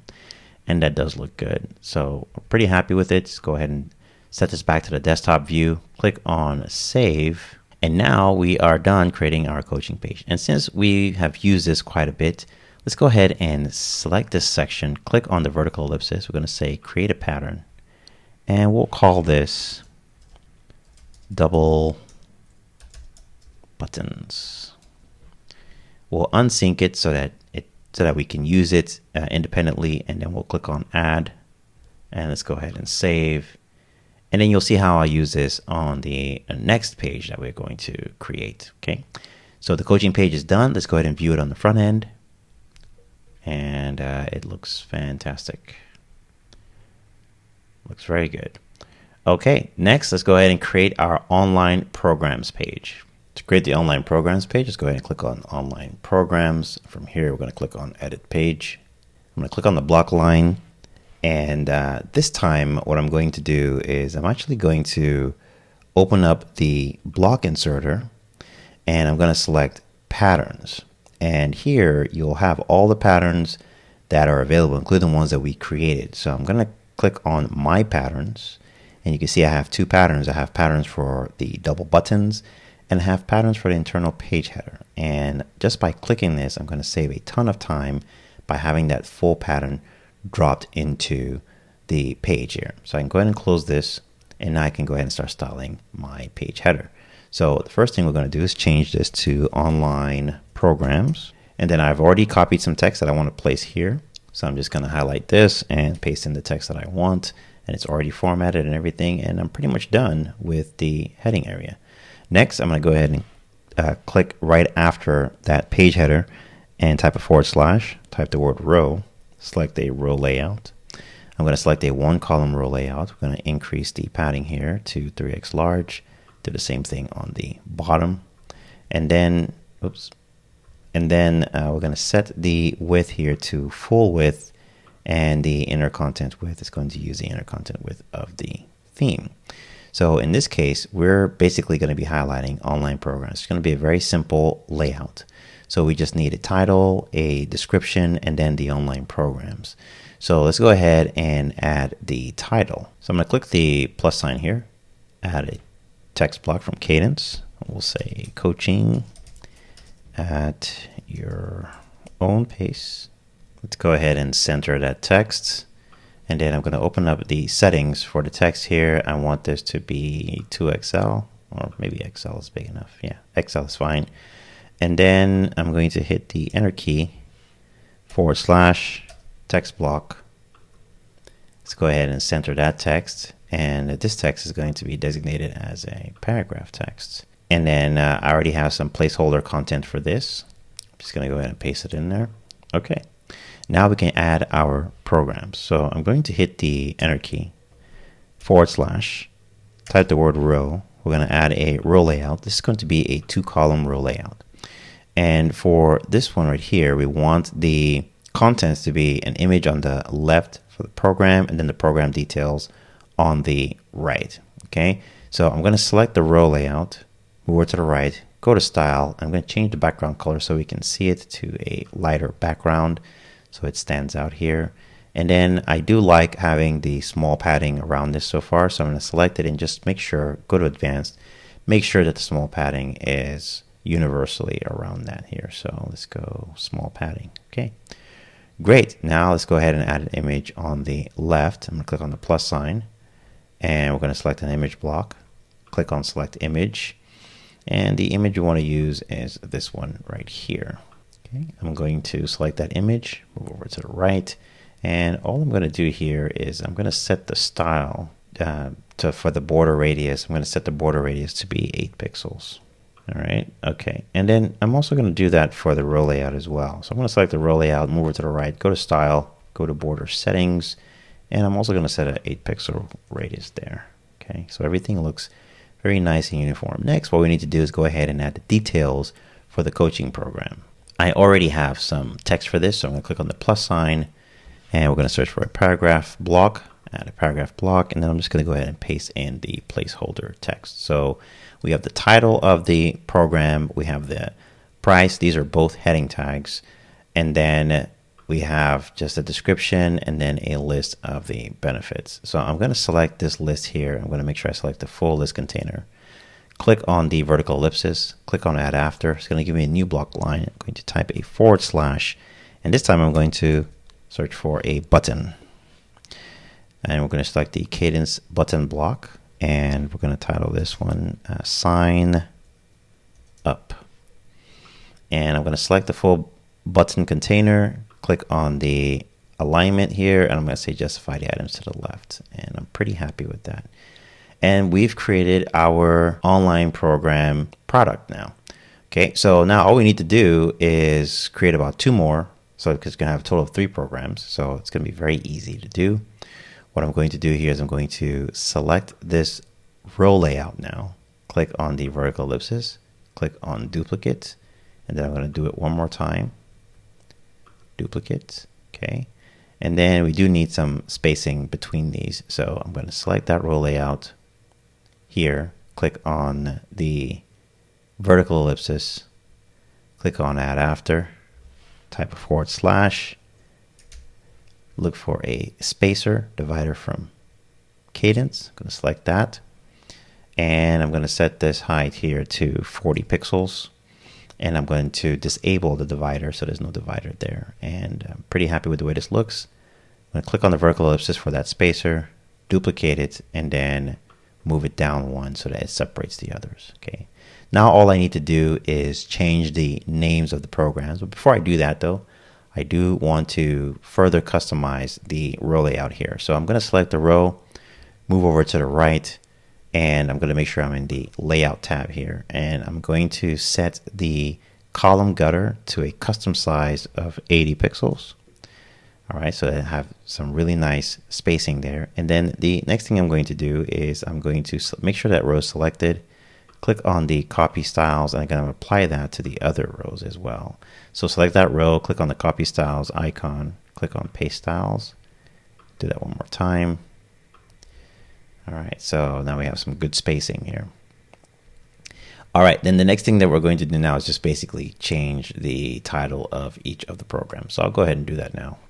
So add this, and then for this one, awesome. And then we also need to change the images, right? So I'm going to select this image, click on replace, open media library. I'm going to select the one here of him golfing, and then we'll change this image as well. And it's going to be an image of the business owners. There we go. Okay, let's go ahead and save our work. And then let's again check everything on mobile devices to make sure everything looks good. So I'm going to select the row here, open up the settings, select the tablet screen size, take a look at it on tablet. This could work, but I think it might actually be better if we just collapsed everything. So I'm going to go ahead and select that row layout there, move over to the right, and let's just go ahead and collapse this like that. Do the same thing for all the other ones. Now it looks a lot better. Okay, if we look at it on a cell phone, that also looks great as well. Oh, let's go ahead and fix the line height here. Set the line height here to a rem. I'm going to say I want this to be 2.2. And if we look at this on the tablet, mobile device, that looks great. All right, and just that quickly, we are done with the, whoops, actually, we have to correct this as well. So let's go back to our desktop view here, go to our tablet view, and let's set this to 2.2. Actually, 3 would be good. Okay, so 3 is good. And on the mobile device, this could be 2.2. All right. And we're done. Let's go back to the desktop view, click on save, view this on the front end, and we can see here now we have a very nice online programs page that shows the online programs, the title, the price, the description, the benefits, and then sign up buttons for these. Okay, so these, you can link this to any type of payment program that you want that will go ahead and process this. And in this case, you can actually link it to SureCart very easily and for free. All right, next, let's go ahead and create the About page. To create the About page, just go ahead and click on About, click on Edit Page. Once we're in the editor, we're going to go ahead and click on the block inserter. I'm going to select Patterns. I'm going to go to My Patterns, and I'm going to add my internal page header. Let's close this out. And then from here, we're just going to add our text. And we're also going to add our H1 text here. So this is going to be About.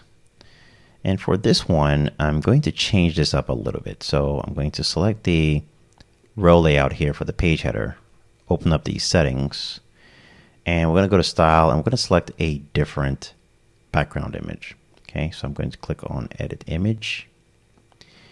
And for this image, I actually want something that actually presents him a little bit better here. So one way we could do that is we can select something where he's actually talking to someone or talking to people. So let's see this one. This is nice.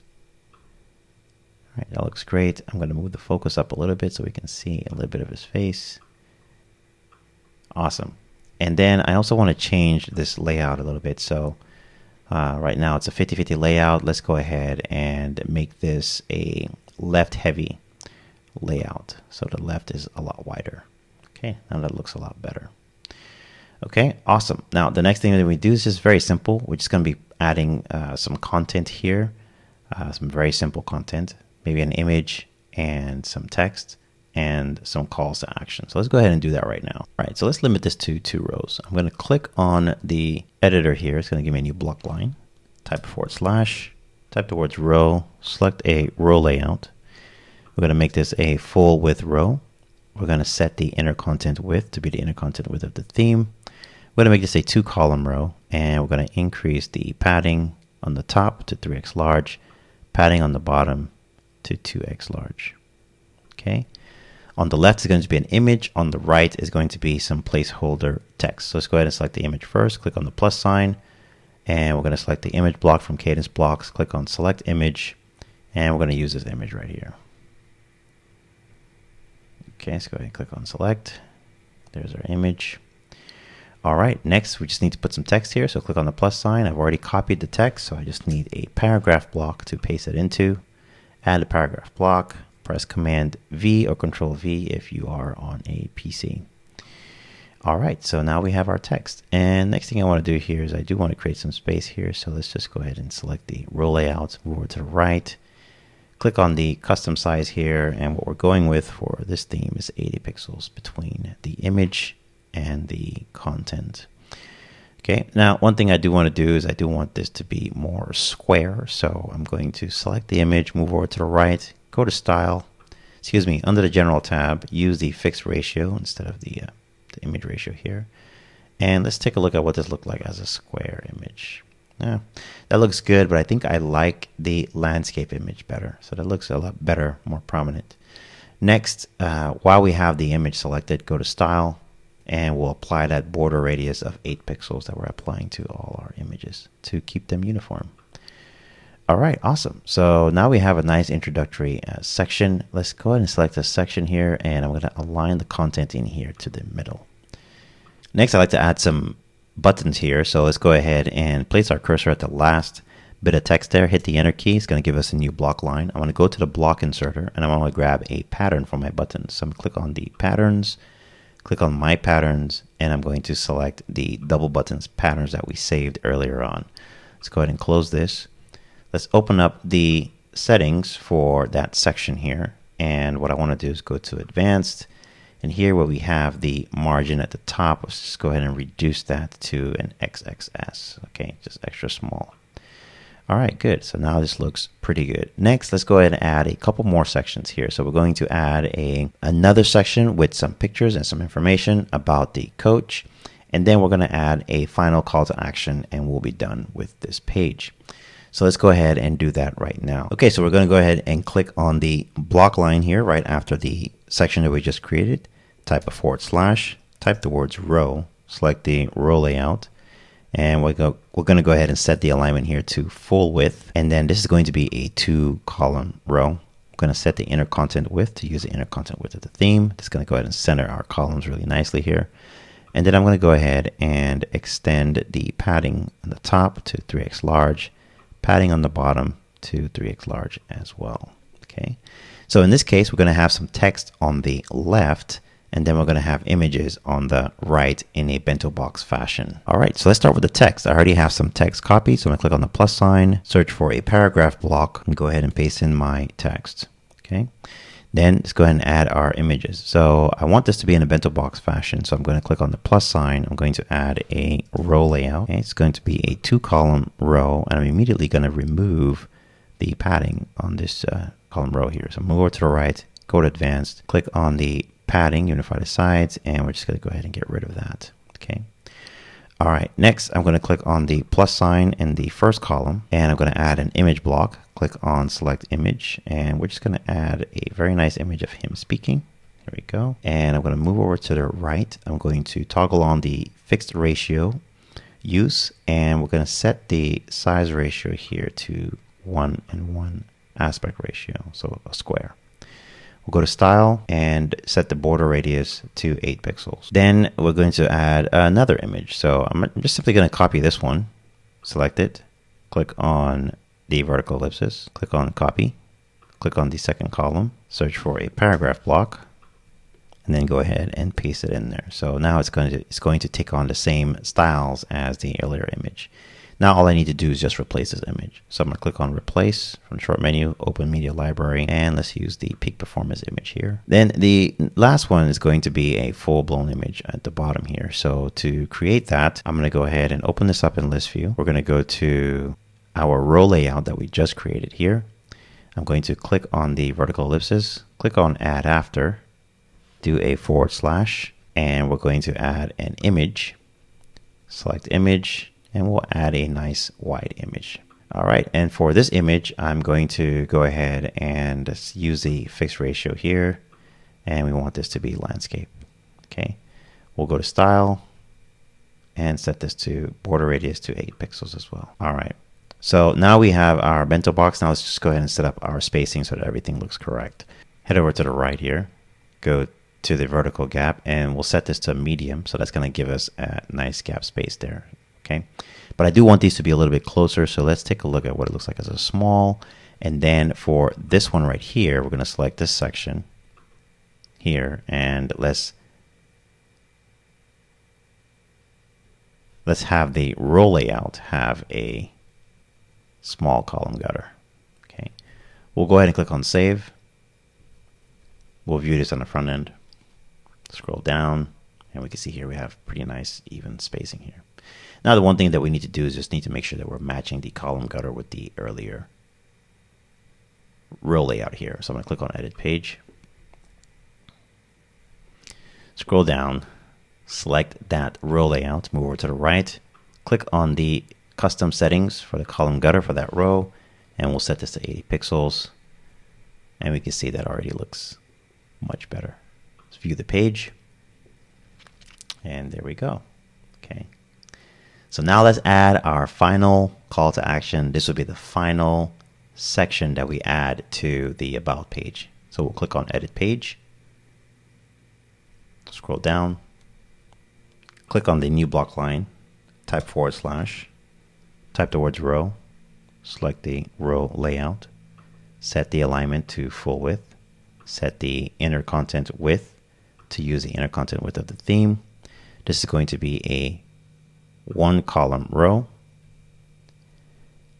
We'll increase the size here to 3x large on top, 3x large on the bottom. I'm going to click on the plus sign here. And for this one, we're going to add some text.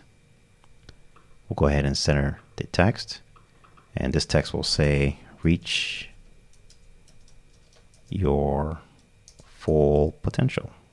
Hit the enter key, /, add some more text, center it, and then we'll change this designation to a paragraph, and then add some placeholder text. So let's just grab some of this text here. Okay. All right, now all we need to have, in addition to this, is some buttons. So hit the enter key. And we're going to open up our block inserter again, go to patterns, go to my patterns, and we'll just drop in our saved button here. Okay, let's go ahead and close this. Excellent. So now we need to have this be distinct from the rest of the page. So the way to do that is let's just go ahead and highlight this. And actually, let's make it a little bit larger. Let's make it 5x large. Okay. And I'm actually going to reduce the width here. So let's go back to the inner content width. I want to untoggle the theme content inner width, and we'll set this to, let's set this to 960 pixels, or actually, what's even better, 800 pixels. There we go. All right, I'm going to select that row, and let's open up the settings for this row, and let's make this a little bit more prominent with the text here. So I'm going to set this to be, see, extra large is great. We'll change the rems here to 3 pixels. And then what we're going to do is add an image in the background. Okay, so I'm going to go ahead and select the Style tab, select the background image field, and we want a thoughtful image here. So let's use this one. Select, okay, and we'll change the focus, bring that up a bit so his face is in there. All right, and then immediately we're going to go to the background overlay settings. I'm going to add an overlay color here. I want the highlight color that we use, and we're going to go ahead and change the opacity. So increase the opacity here so that it's pretty dark. And then we're going to scroll down to the text color settings for this section, and we're going to change the text color to white so everything becomes more visible. All right, that looks pretty good. Let's go ahead and save this. And then the last thing that we need to do is just make sure that this looks good on a mobile device. So let's go ahead and select one of our rows, look over to the right to one of the settings, select the tablet screen view, and we can go ahead and start making changes here. So for this one, we need to change the rem here to, let's see, 3 rems is good. And over here, this actually looks really good, but I'm actually going to collapse the rows to keep everything uniform. That looks great. And we'll do the same thing here. We'll collapse the row, and we can leave this as is. Now let's look at it on a mobile device. So we'll select that screen size. That looks good. Everything looks good and uniform. Let's go ahead and click on save. Let's go back to the desktop view, view the page on the front end, and our about page is now completed. Next, the final page in our custom theme here is going to be the book a consultation / contact page. So let's go ahead and create that next. All right, so to create the book a consultation / contact page, let's go ahead and click on book a consultation. That'll take us to the blank page here. We'll click on edit page. And once we're in the editor, let's go ahead and click on the block inserter, click on patterns, select my patterns, and we'll go ahead and add our internal page header. Okay. Let's go ahead and close this out. We'll change the text here to contact, and we'll change this text to book a consultation. Okay, and then the one thing that I do want to do differently here though is I'm going to make this a 1-column section here. So I'm going to go ahead and open up the settings. We're going to eliminate the 2 columns, make it 1 column. And then I'm just going to go ahead and center the text here. Okay. And let's go ahead and reduce the width. So I'm going to untoggle the content width, and we're going to reduce the width to, let's reduce this to, see what it looks like at 600 pixels. That's too narrow. How about 740? There we go. That's much better. Okay. And then now we just need to add our form, our contact form, and some text, right? So I'm going to click right after that header for the new block line, type a /, type the words row, select the row layout from Kadence. I want a 1-column row, and for this column, I want this, let's go ahead and set this to full width. We'll also set the inner content width here to 740 pixels. So it's about the same as the initial title here.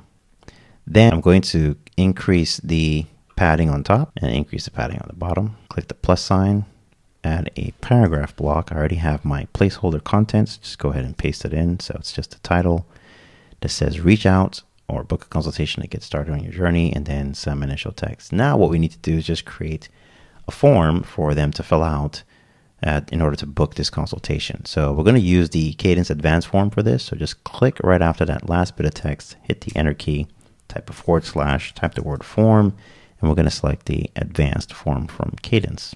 Okay, so from here, we're going to create a new one. So click on create new. It's going to offer us these options, and there are different options here, right? So we have contact here, we have contact with options, but we're going to build ours pretty much from scratch. So let's go ahead and skip blank here, and we'll call this our contact and booking form, and we can go ahead and copy that as the form description as well. Click create. All right, so let's go ahead and create this. So the first thing we're going to do is add a row layout. This is going to be a 2-column row.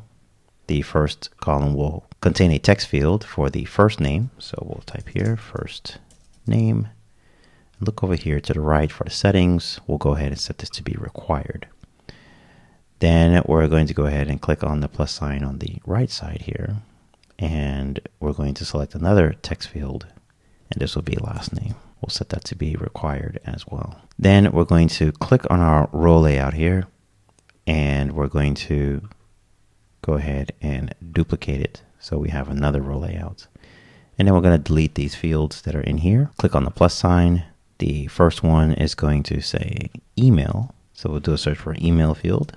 There it is, and we'll call this email or email address. Look over to the right, set that to be required. And then the next field is going to be a phone field. So just click on the plus sign, type the words phone field, and we'll say phone number, and we'll set that to be required as well. Okay. Then next, right after that row layout again, we're going to click on the vertical ellipsis, click on add after, and we'll add another row layout. This time it's going to be a 1-column row. We'll click on the plus sign here. And for this one, we want this to be a text field. This is going to be the subject field. We'll make that required. And then lastly, we're going to have a message field here. Okay, so let's go ahead and add one final row. Click on add after, / row layout. We want 1 column for this one. Click on the plus sign, type the words text area, and this is going to say, how can I help? Okay, so now we have our form. Let's go ahead and style this form a little bit here. Okay, so the first thing I want to do is open this up in list view, and then I'm going to open up the row layout that contains the form, open up the section, and here's the form right here. Okay, I'm going to select all these rows, so hold on the shift key, move over to the right hand side here, go to advanced, and what I want to do is I want to zero out all the padding. So I'm going to link all the sides, and we're going to zero all that out. It's going to bring everything close together here. Okay, so when you look at this now, everything should look pretty nice and uniform and even. Okay, all right, so we're utilizing the spacing from the labels to push everything up, and this looks nice and balanced. The next thing that I'm going to do is I'm going to go ahead and select the submit here, and we're going to change this to say send booking requests. All right, and I want this to be full width. All right, and I like how simple this looks. I do think the submit button is a little bit too close, so I'm going to select that submit button, move over to the right, go to advanced, and let's just give it a medium or a small margin at the top there. Okay, that looks a lot better. Okay, and that's really it. Go ahead and click on save. Let's take a look on the front end to make sure that everything looks good. All right, and everything looks nice and clean and well presented.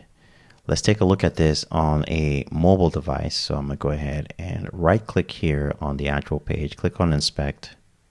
It's going to open up the Chrome developer tool. You can see here we need to do some work here, but as far as the form is concerned, it looks fantastic. Okay, so let's go ahead and fix this title. Let's go ahead and close out of the Chrome developer tool, click on edit page, and from here I'm going to select this row, move over to the right, select the tablet viewport. Looks great on tablet. Select the mobile viewport, mobile screen, and we'll go ahead and fix this. So let's go ahead and set this to 2.2. That looks great. Everything else here looks great. Let's eliminate that extra paragraph block. And I think I'm wanting some space here around the form. So let's open this up in list view. Go to that row layout where we have the form. So here's that section. And what I'm going to do is just add unify the sides, and let's add some small padding around that. All right, that looks great. Let's go ahead and click on save, view the page, going to inspect, open up Chrome Developer Tool, and that looks good. Okay, and with that, that'll actually conclude the build out of the website with WordPress and Kadence. And it's now ready for us to go ahead and convert this into a child theme. So we have a full-blown website here with a complete home page, and then we have all of the internal pages as well. There are a few housekeeping things that we'll take care of before we go ahead and convert this into a child theme, like linking all of the buttons to the respective pages where they're supposed to go. And I think that's about it. But outside of that, everything else looks great. All the pages look awesome. And we have the online programs and about. And what's really nice is that we even have some saved patterns to go along with this theme. So when we convert this to a child theme, all someone really needs to do is go ahead and upload it to their WordPress install, and they will have the same exact website as you are seeing here for them to go ahead and customize to their own business or to their own taste. So next, what we're going to work on is we're going to go ahead and go through the process of converting this into a child theme. And then I'm going to show you how to be able to sell this very quickly using SureCart. Now, so far, in order for us to build out this full website, we've utilized the free version of the Kadence theme and the free version of Kadence blocks.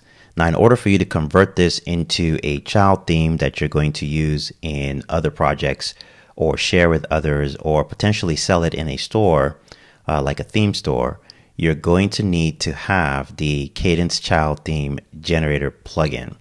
Now, this plugin is only available in the Kadence Ultimate option. So if you go to the Kadence website, there's a description in the link below. If you go ahead and click on pricing, and over here, you'll see that Kadence has 3 options. There's the Express option for $69 a year, the Plus option for $169 a year. And both of these give you access to some benefits. In the Express one, you get access to Creative Kit custom fonts, CAPTCHA, the theme, and the blocks, both the free version. In the Plus, you get access to the Theme Kit Pro and the Blocks Pro. But the Ultimate option gives you access to everything that Kadence has.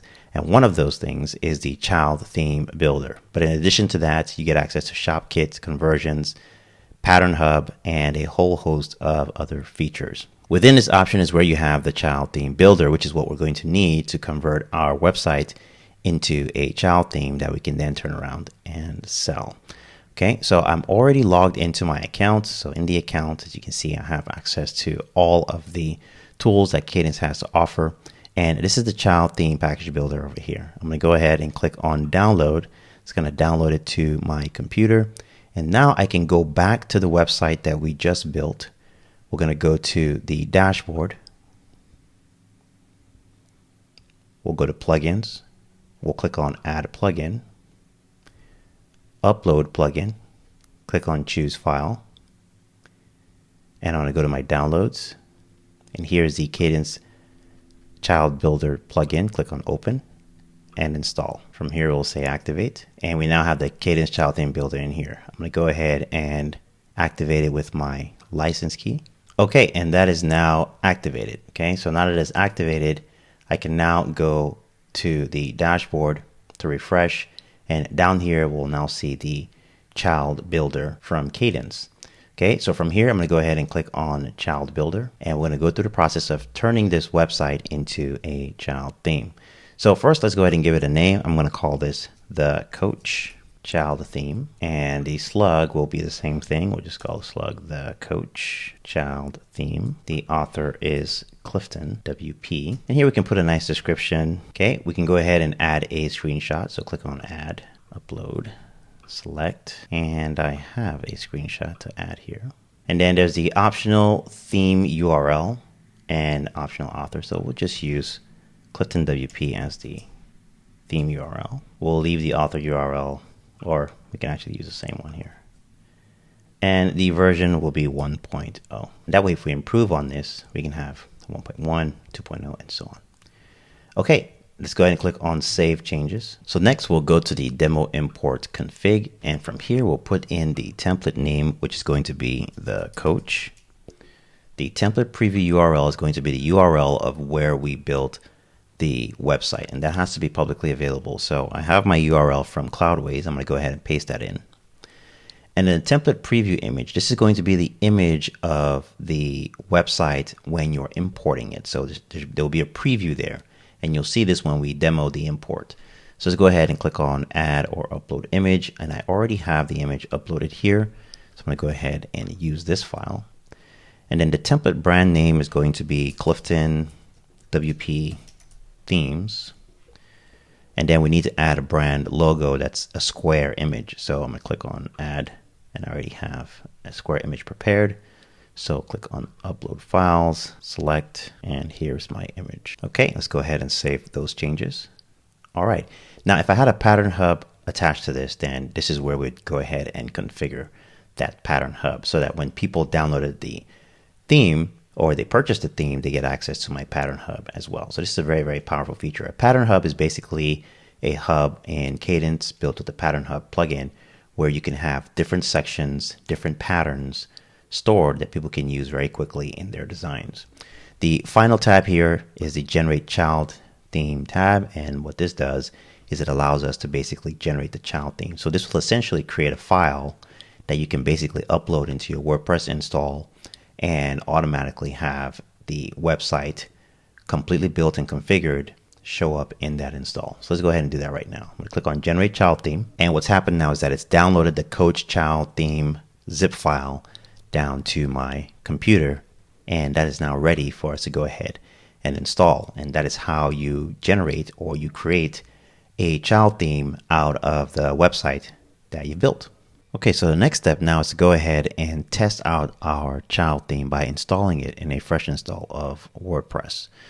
So to do that, I have a fresh install of WordPress here. This is just the basic WordPress theme, nothing installed on it. I'm going to go over to the dashboard. And from here, we're going to go to Appearance, Themes, and the first thing we need to do is we need to install the Kadence theme because this is a Kadence child theme. So it's going to be relying on the parent theme, which is going to be the Kadence theme. So I'm going to click on Add Theme, and here's the Kadence theme right here. So go ahead and click on it.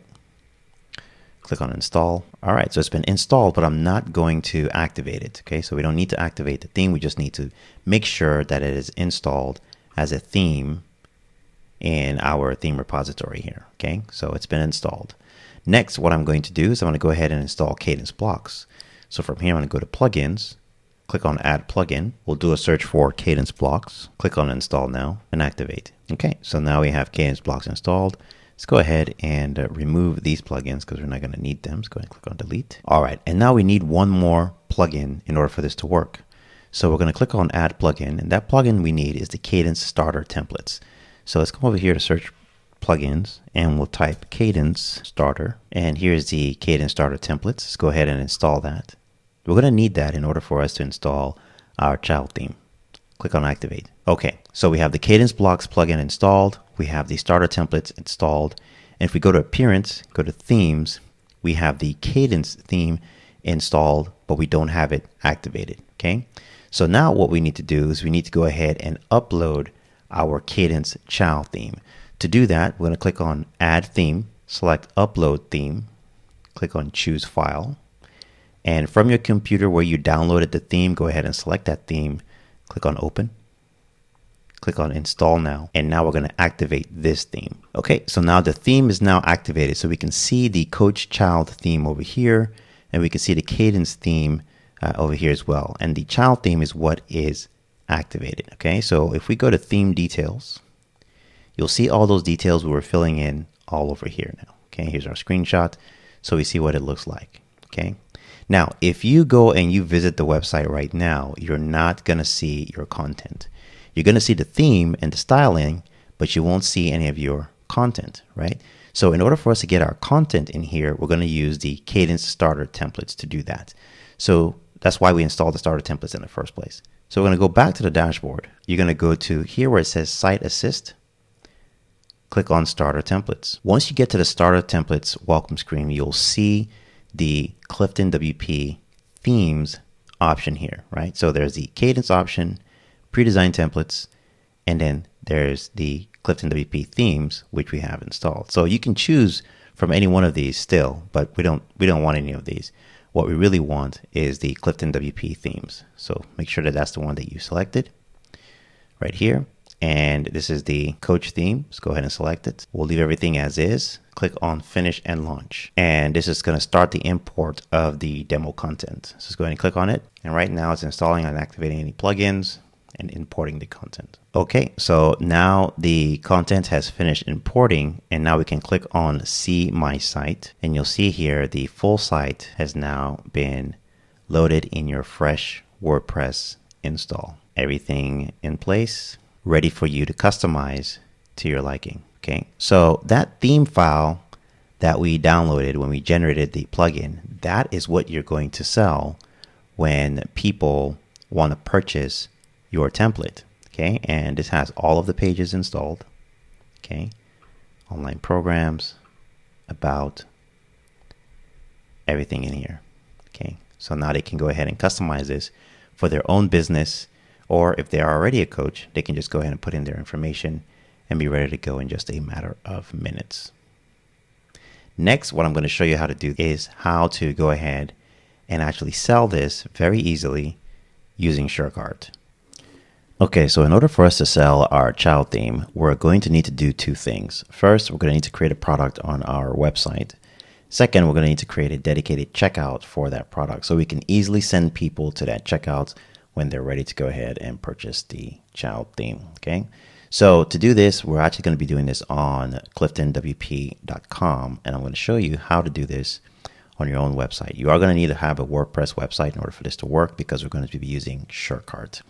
Okay, so here is the dashboard for my site at cliftonwp.com. And as you can see, I have SureCart already installed and set up.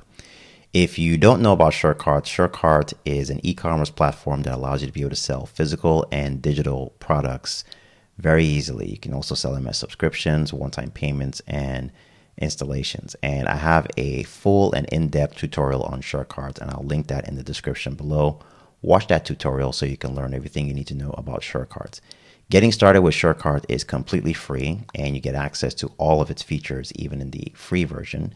And then there's a pro version as well that also gives you access to 0 transaction fees when using it. Okay. All right. So I already have it installed and set up. So the first step is for me to go ahead and create a product. So I'm going to hover over to SureCart, and we're going to go to products. From here, I'm going to click on Add New, and we'll give our product a name. We'll call this the Coach Theme, and then click on Create. Okay, so here in the product creation interface, we're going to go ahead and add some details for our product, which is going to be the child theme. So here in the description, I'm going to add a short description, and then for the price, we're going to click on Add Price, and we'll call this Theme Price. It's going to be a one-time payment, and the price is going to be, let's set this price at $67. Okay, and we'll click on Create Price. So next, we're going to go ahead and add an image for our product. So we'll click on Add. We'll select the image or screenshot, and we'll say Select. Okay, and then we're going to scroll down till we find the Downloads section. This is where we're going to add the zip file of the child theme that we created for the Coach business theme. So we'll click on Add Downloads, select Secure Storage. Okay.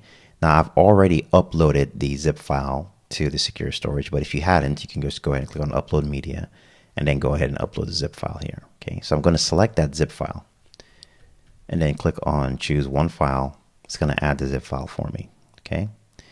And then we're going to scroll down here, and here, if you want this page to be found or this product to be found in search engines, then you can go ahead and fill out this information. I'm going to leave this blank. Okay, here on the right-hand side, you have the publishing box, and you want to make sure that the availability is purchasable. Okay, the product page is published by default, but I actually don't want this to be published. I actually want this to be set as a draft, because I only want people to get to this page via the link that I'm going to create for the direct checkout. Okay, so one feature in SureCart that's really neat is if you set any product to draft, it still can be a purchasable product directly, but it just won't show up in the general store of your site. So we're going to set this to draft. So you scroll down here, make sure that under the shipping that the digital product or service is what is selected and that the auto fulfill is toggled on. This way, when people buy the product, they automatically get the download. Okay. And that's really all we need to do here at this point to create this product. Let's go ahead and click on Save Product. All right, so now we've created our product. The next step is for us to go ahead and create our checkout page. To create our checkout page, just navigate over to the admin toolbar where it says New and click on Page. Let's give our page a name in the editor. We'll call it the Coach Theme. This is just for our internal identification. It's just not going to show up on the front end of the site because by default under the page settings I have my page titles disabled. Okay, so this is not going to show. Okay, so now we have a blank canvas and we're going to go ahead and build out our page. This is going to serve as both the sales page for our child theme as well as the checkout page for the child theme as well. Okay, so let's start building this out. So the first thing we're going to build is the header for the page. So right over here where we have the new block line, go ahead and type a / type the words row, and we're going to create a row layout. This is going to be a single column row layout. Let's go ahead and set the alignment to be full width, and I'm going to set the inner content width to be the inner content width of the theme to go ahead and center the column here. Okay, the padding we're going to add here is just going to be extra large, and then we can go ahead and start adding our content. So we need a title and a mini description, and then the price for our child theme. So I'm going to click on the plus sign, select the text block from Kadence. We'll give this a name. So we'll say the Coach Theme. All right, let's go ahead and center this. And then let's go ahead and add some more text here. I'm going to hit the enter key for a new block line, type a /, type the words text, select the text block, and then we're going to change the designation for this text block to a paragraph. And then let's also center this as well. And then we'll also give this a description. Okay, hit the enter key again, /, another text block, and we'll set this to an H3. We'll go ahead and align it to the center. And this is going to tell the site visitor the theme price. Okay, so now we have our content. Let's go ahead and style the content. The Coach Theme title here, this is going to be our H1 tag. So select that, change the designation to H1. Then let's open up the settings for that text block. And under the Style tab, we're going to go ahead and set this to a 2XL to make it really large. And then the line height, let's set the unit to rems and set the line height to 4 pixels. Okay, and then I'll move over to the Advanced tab. And under the Advanced tab, under the Margin section for the bottom, I'm going to go ahead and zero out the margin to bring everything a little bit closer. Okay, and then from here, I'm just going to add an extra small or extra small margin to it. So next I'm going to select the short description here, and I'm going to do the same thing. I'm going to go ahead and move over to the right to the settings, go to Advanced, and I'm going to zero out the margin to bring everything a little bit closer here. And then for the theme price, similarly, I'm going to move over to the settings on the right hand side, go to Advanced, go to the margin, but this time I'm going to do the margin top. And I'm also going to zero that out as well. So that's going to bring everything a little bit closer. Okay, and then from here, I'm just going to add an extra small space there. Okay, so now we have the Coach Theme, a professional Kadence child theme by Clifton WP, and then the theme price. So that completes creating the content for our header. Next, what I'm going to do is I'm going to go ahead and now create the content area or the section that's going to contain the child theme details and the child theme checkout. So we'll click on the new block line, type a /, type the words row, and select the row layout. This time we're going to have a 2-column row layout. I'm going to go ahead and set the alignment to full width, and I'm going to add an extra large padding on the top, extra large padding on the bottom to start. And then I'm going to set the inner content width to use the inner content width of the theme. On the left-hand side is going to be the details of our child theme, and on the right-hand side is going to be our checkout form. So let's start with the details. I'm going to click on the plus sign here, and the first thing I want to add is an image. So you can do a search for the image block, and we're going to select the image block from Kadence. Click on select image, and from here we'll select the screenshot of our child theme. Okay. All right, I'm going to go ahead and style this a little bit. So I'm going to select it, move over to the right where we have the settings, go to the style tab, and the first thing I'm going to do is give it a border radius. So let's go ahead and unify the sides, and we'll give it an 8-pixel border radius. Next, I'm going to go ahead and add a box shadow to it to make it pop out from the page a little bit. And we'll add a soft outer glow here. Okay. All right. Next, I'm going to go to the advanced tab, and I just want to add a little bit of margin because I'm going to be adding some text below it. So I want to create some spacing there. So here, margin bottom, let's go ahead and set this to a medium margin.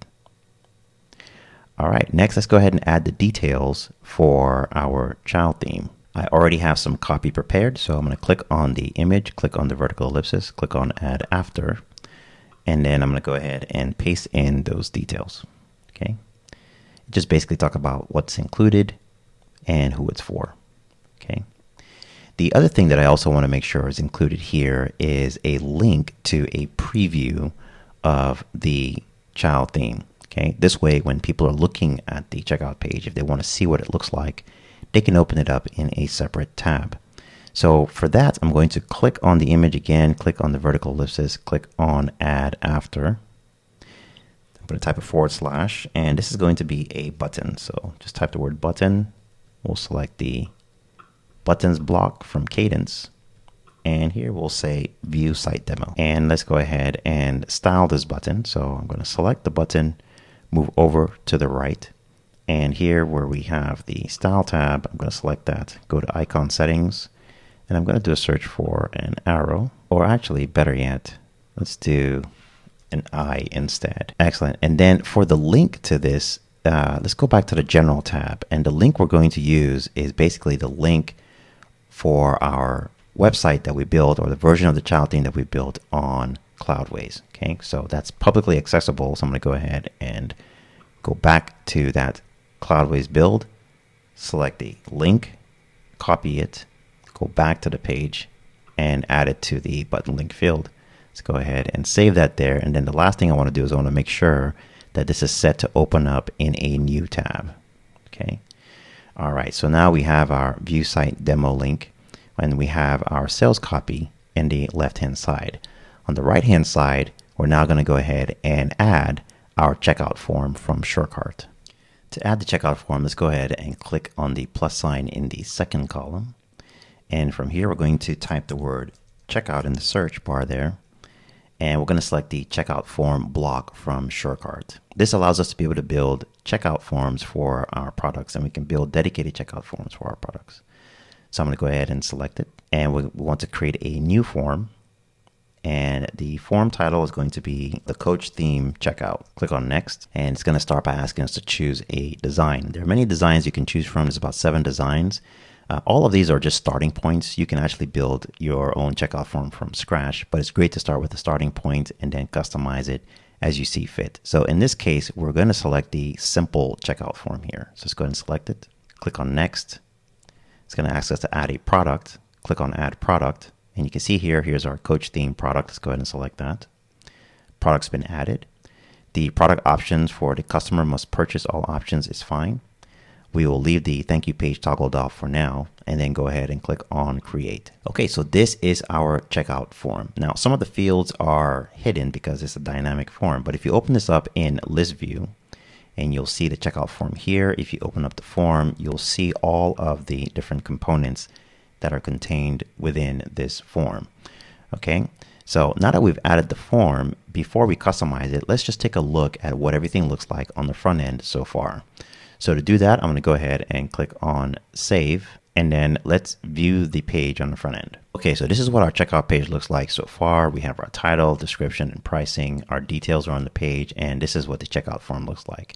Now, this is live, so if somebody were to actually go through the process of purchasing this product by entering a credit card and completing that purchase, they would receive that child theme zip file download and be able to install it in their WordPress install and have a full-blown website ready to go. So what we need to do now is just go ahead and tidy up the page, add a few design elements to it, and then it is ready to go live. So let's go ahead and do that right now. So the first thing we're going to do is we're going to go ahead and remove the header from the page. And the reason why is because we want more of the checkout to be above the fold. So let's go ahead and do that right now. I'm going to go back to the editor here and make sure that you have selected the page settings from Kadence, which is up here. Scroll down and then toggle on disable header. The next thing that I'm going to do is I want to create more space between the elements here, between the details and the checkout. So select that row layout, go to the page settings here and make sure that the column gutter is set to large. Okay. Then for the right-hand section here, the right-hand column, I want to make some changes here. The thing that I want to do first is from a styling standpoint, I want to create some separation. Some specific separation. So I'm going to select that section here. And if you have a difficult time selecting a section, just open up the list view, go to that row layout, and then select the second section, which is going to be on the right. Then move over to the right-hand side here for the settings for that section, and we'll go to the Style tab. Under the Style tab, I'm going to go to the Border Styles. Let's go ahead and unlink the sides, and we're going to add a 1 pixel border to the left-hand side. So that's going to be this field right here. Let's go ahead and select the border, and I'm going to start with our subtle text color, which is pretty dark. So if we were to look at this now, we would see that dark, you can see that dark border over there, okay?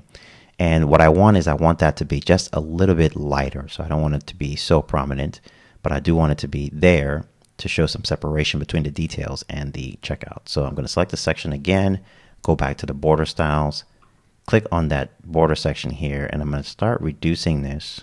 Let's actually reduce this to about 70%. So you can actually add that here in the,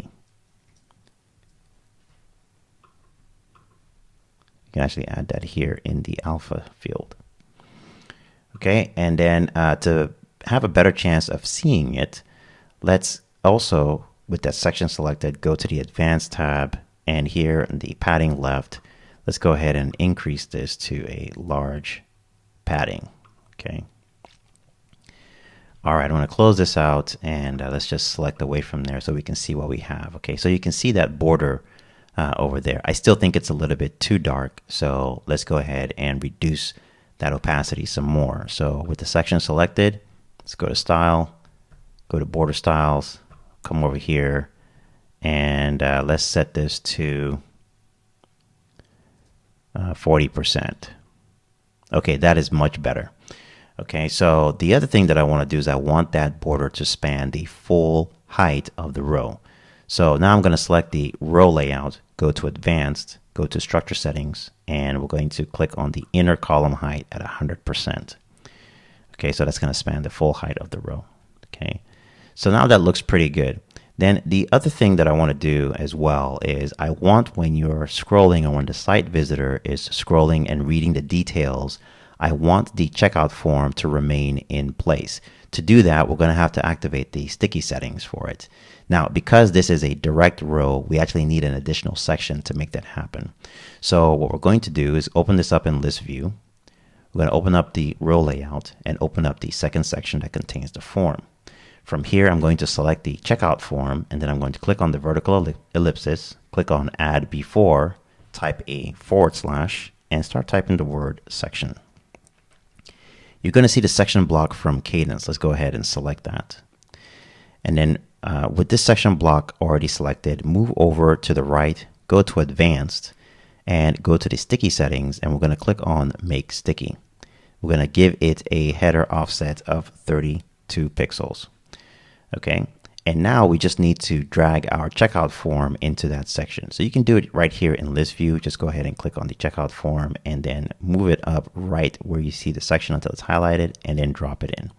So now it is inside of that section, which means it's now going to stick when you scroll. Okay, so you can see it already doing that in the preview here. All right. Okay, so far so good. Now let's go ahead and just save our work and view it briefly on the front end.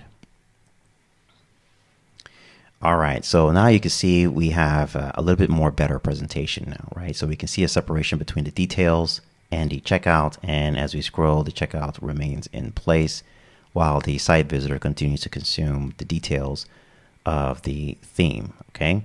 All right. Now we need to make some final changes here to that checkout form.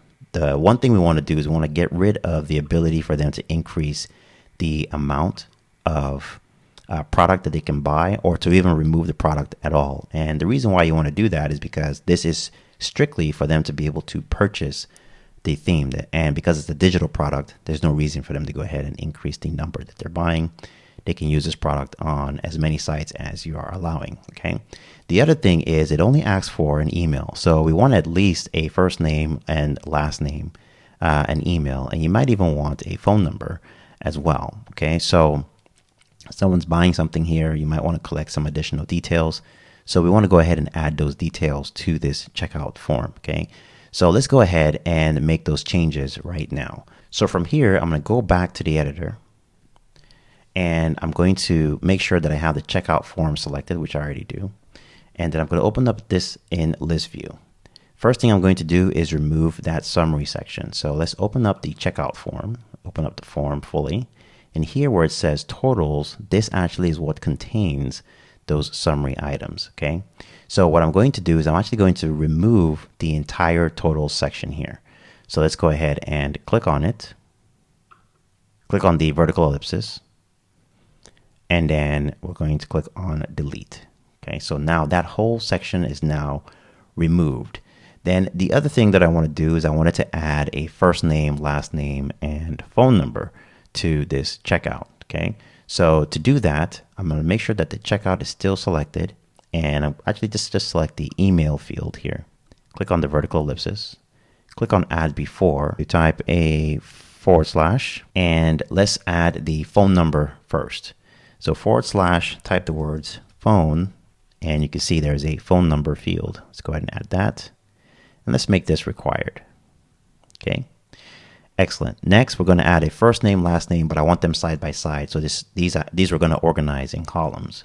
So click on the vertical ellipsis right above the phone, and we'll click on add before, type a / and we're going to use the SureCart columns for this. So just type SureCart, and you'll see the SureCart columns. Select it. We'll select the 50/50. So we have a column on the left and a column on the right. Click on the plus sign and then type the word first for first name. Select the first name field. And then in the second column, type the word last. Select the last name block. And now we have the last name field as well. Okay.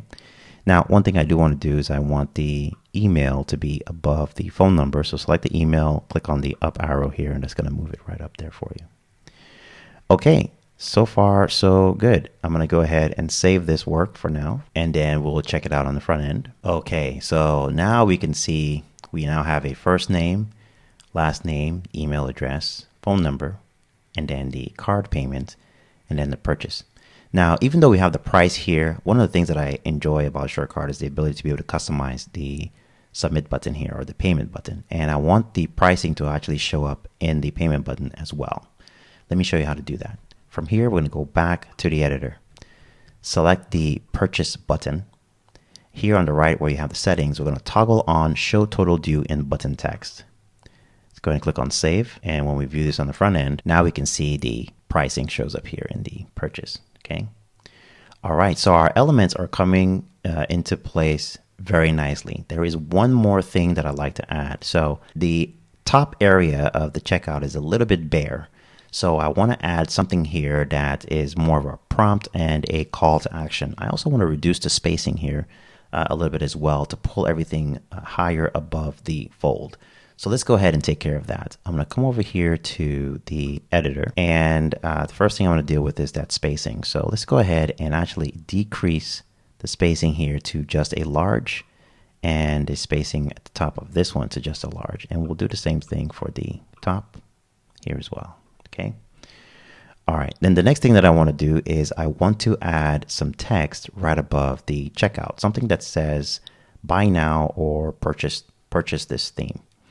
Okay, so let's open this up in list view. That's the best way to be able to do it. Open up the row layout, open up that second section.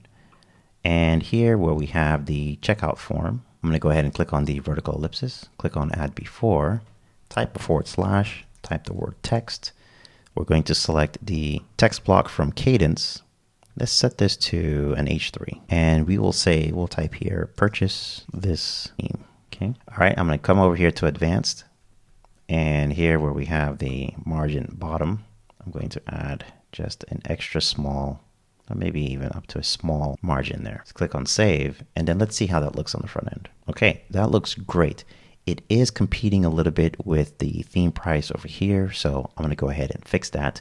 Let's go back here.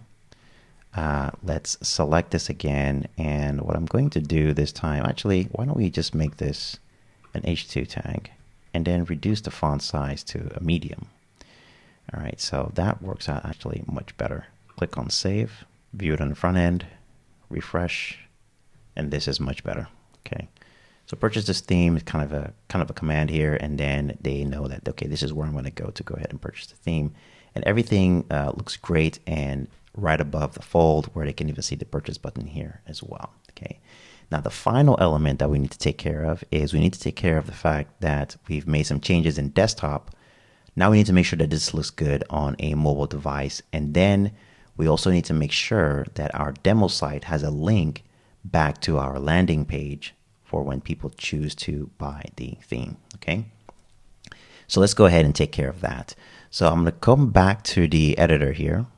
Okay, and what I'm interested in now is how this looks on a mobile device. So I'm going to select the row layout, move over to the right, select the tablet screen size, and see how that looks. So on tablet, side by side, this actually does not look bad. It actually looks good, but it's a little bit smushed. So what I want to do is I'm going to go ahead and collapse this. So I'm going to select the row, move over to the right, go to the layout, and select the collapse layout here. So with the collapse layout, what you're going to have is you're going to have the image, view site demo, and then a bunch of copy, and then the ability to purchase the theme here is at the bottom. Okay, so we do want people to be able to purchase the theme immediately, or at least have access to that quickly, even though they're on a mobile device. But we also want this content here as well. So how do we solve for that? Well, the way we do that is a couple of things. One is we could switch the order of the content. But before we do that, let's take care of this spacing issue here. So we still have our left side padding in this section. I'm going to select it, and let's move over to the right, go to advanced, make sure that the screen size for the tablet is what's selected. And here where we have the left, okay, we're going to go ahead and let's just zero that out. Then I'm going to unify the sides here, and I'm just going to increase this to small so that everything is nice and uniform. Okay, so let's go back to the that row again. So select the row, and we're dealing with the challenge of having the content be so prominent first before the checkout. And this is fine, but in order for us to have better chances of conversion, we may want to make some tweaks here. So the first tweak is we could actually change the collapse order here. So right now it's set to normal. We could change this to reverse. That will bring the form to the top, right? And they could go ahead and see the form and the purchase, and then they can read about the content second, okay? That's one way of dealing with it. But the way that I like to deal with it is I actually like to use the Kadence blocks and sections capability to handle that. And here's how I'll do it. I'm going to set the collapse order back to normal. Okay, so now it's set to normal. Now somebody comes here on a tablet, or they come here on their cell phone, and they're seeing all this information first before they get to the checkout. And what we want is we want them to have a quick way to always get back to the checkout. So let's go back to the tablet view. So in order for us to do this, what we want to do is we want to add a link that is a purchase link. And the purchase link allows them to go ahead and make a decision to purchase as soon as they're ready. Okay. So to do this, what we want to do is want to add a second button to this page, but we only want that button to be visible when you're viewing the site or viewing the page on a tablet or a mobile device. So here's how we're going to do that. We're going to select the View Site Demo button that's here right now. Okay. And we're going to click on the vertical ellipsis and click on Add After.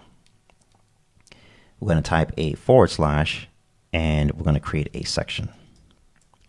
By typing the word section, we'll select that section. And you can see here now we have this section here. I'm going to move over to the right for this section, go to Advanced, and I'm going to add a small margin here, or let's make it a medium margin. Okay. And then here where it says visibility settings, I'm going to open that up and I'm going to toggle on hide on desktop. So whatever is inside of this section, you're not going to see when you're looking at it on a desktop, but you will see it when it's on tablet and you will see it when it's on a mobile device. And then I'm going to click on the plus sign here. We're going to select the Kadence button block. And here we're going to say purchase theme. And let's add the price here at $67. Over here on the right hand side, I'm going to add a link. And that link is going to start with a hashtag and the word purchase. And let's go ahead and save that. So now we have a button that's only visible on the tablet or mobile device, and it has a link that says hashtag purchase. Okay, now from here, I'm going to scroll all the way down to our checkout form. And here where we have the checkout form, okay, I'm going to select the section for that checkout form. Okay, with the section selected, move over to the right, go to Advanced, and go to Advanced. And here you'll see an HTML anchor. We're going to go ahead and put in the word purchase and save. So what I've just done is created an anchor link so that when you're viewing this on a mobile device, when you click on purchase theme, it actually will take you right down to the purchase link here. Okay. All right. So the other thing that I want to do is I kind of like having even buttons. So let's go ahead and change this buttons design here. And I'm going to set this to fixed. And let's go with 220 pixels. And we'll do the same thing for the purchase theme here. Fixed, 220 pixels. Okay, so everything's nice and uniform. All right, and then let's take a look at this on a mobile device. So I'm going to select the row here, look at the screen size, or select the screen size for a mobile device, and we can see some areas where we can make some changes. So I'm going to select the coach H1 tag here, move over to the right, and we're going to change the line height here to 2.4. All right, so that looks good. Here's our view site demo. It is showing up on mobile device. Scroll down, and here's our form. Okay, so this looks good. Let's go ahead and save. Go back to our desktop view. View this on the front end, refresh the screen. All right, so now when we view this on a mobile device, let's go to the Chrome Developer Tool here. Okay, we can see our content. We can see the purchase theme link. If I click on this, it'll take me right to the checkout. Okay, exactly how we want it to behave. All right, excellent. Okay, so at this point, we've completed the design of our checkout page for our Coach Child theme from built with the Kadence Child Theme Generator. Okay, so now this is a live page, and we can essentially just take the link to this page and post it anywhere, and it will send people right to the checkout, and they can go ahead and purchase the child theme. Now, one thing that we want to make sure of though is that if somebody is on the page and they view the site demo, okay, this is going to open up in a separate tab. When they view the site demo to see what the website looks like or what the child theme looks like, okay, we want to make sure that they have a way to get back to that checkout page. Okay, so we need to add a purchase link on this page, something that says buy this theme. Okay. All right, so let's go ahead and do that right now. So on the page for our demo site that we built initially, let's go here and click on customize. And from here, we're going to go to the header.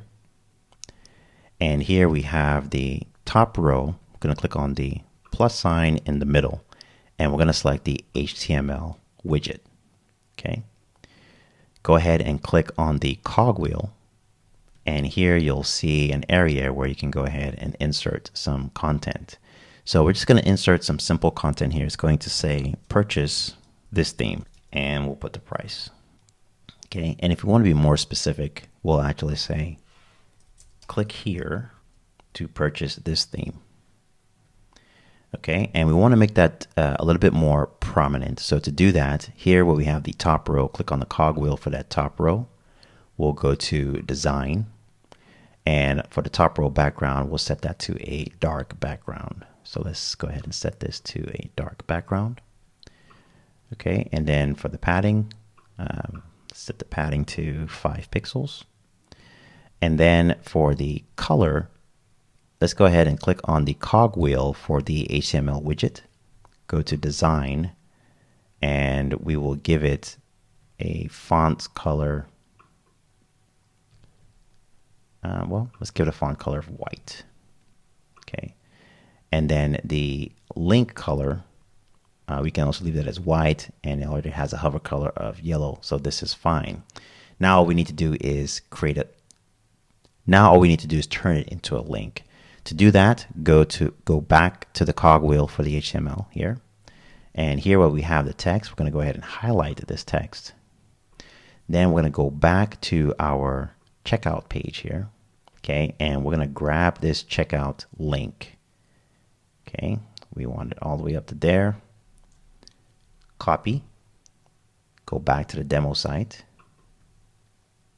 And we're going to highlight that text. Click on the link icon and paste that text in there and apply it.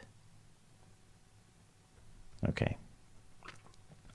All right, so now that we've applied it, let's just make sure that our link color, that it recognizes our link color. So our link color should be white and yellow. So let's go ahead and publish this. Okay, so clicking here will essentially take us to our checkout, and it does. All right. And that is how you create a checkout page to sell your child theme on your website with SureCart. And with that, that will conclude this tutorial on how to build a WordPress website with the Kadence theme and Kadence blocks, how to convert that website into a child theme, and how to sell it with SureCart. If you enjoyed this tutorial, please do me a big favor and smash that like button. And if you feel like this tutorial would benefit others, please feel free to share it with anyone that you think would benefit. For those of you who are new to the channel, thank you very much for visiting and watching this tutorial. Please remember to subscribe to the channel and hit that notification bell so that you are notified every time I release a new tutorial, especially if you enjoy detailed step-by-step tutorials such as this one. For those of you who are already subscribed and support the channel, thank you very much for subscribing. Thank you very much for your support. It really means a lot, and I really appreciate it, and I appreciate you. And until next time, I'll see you in the next video.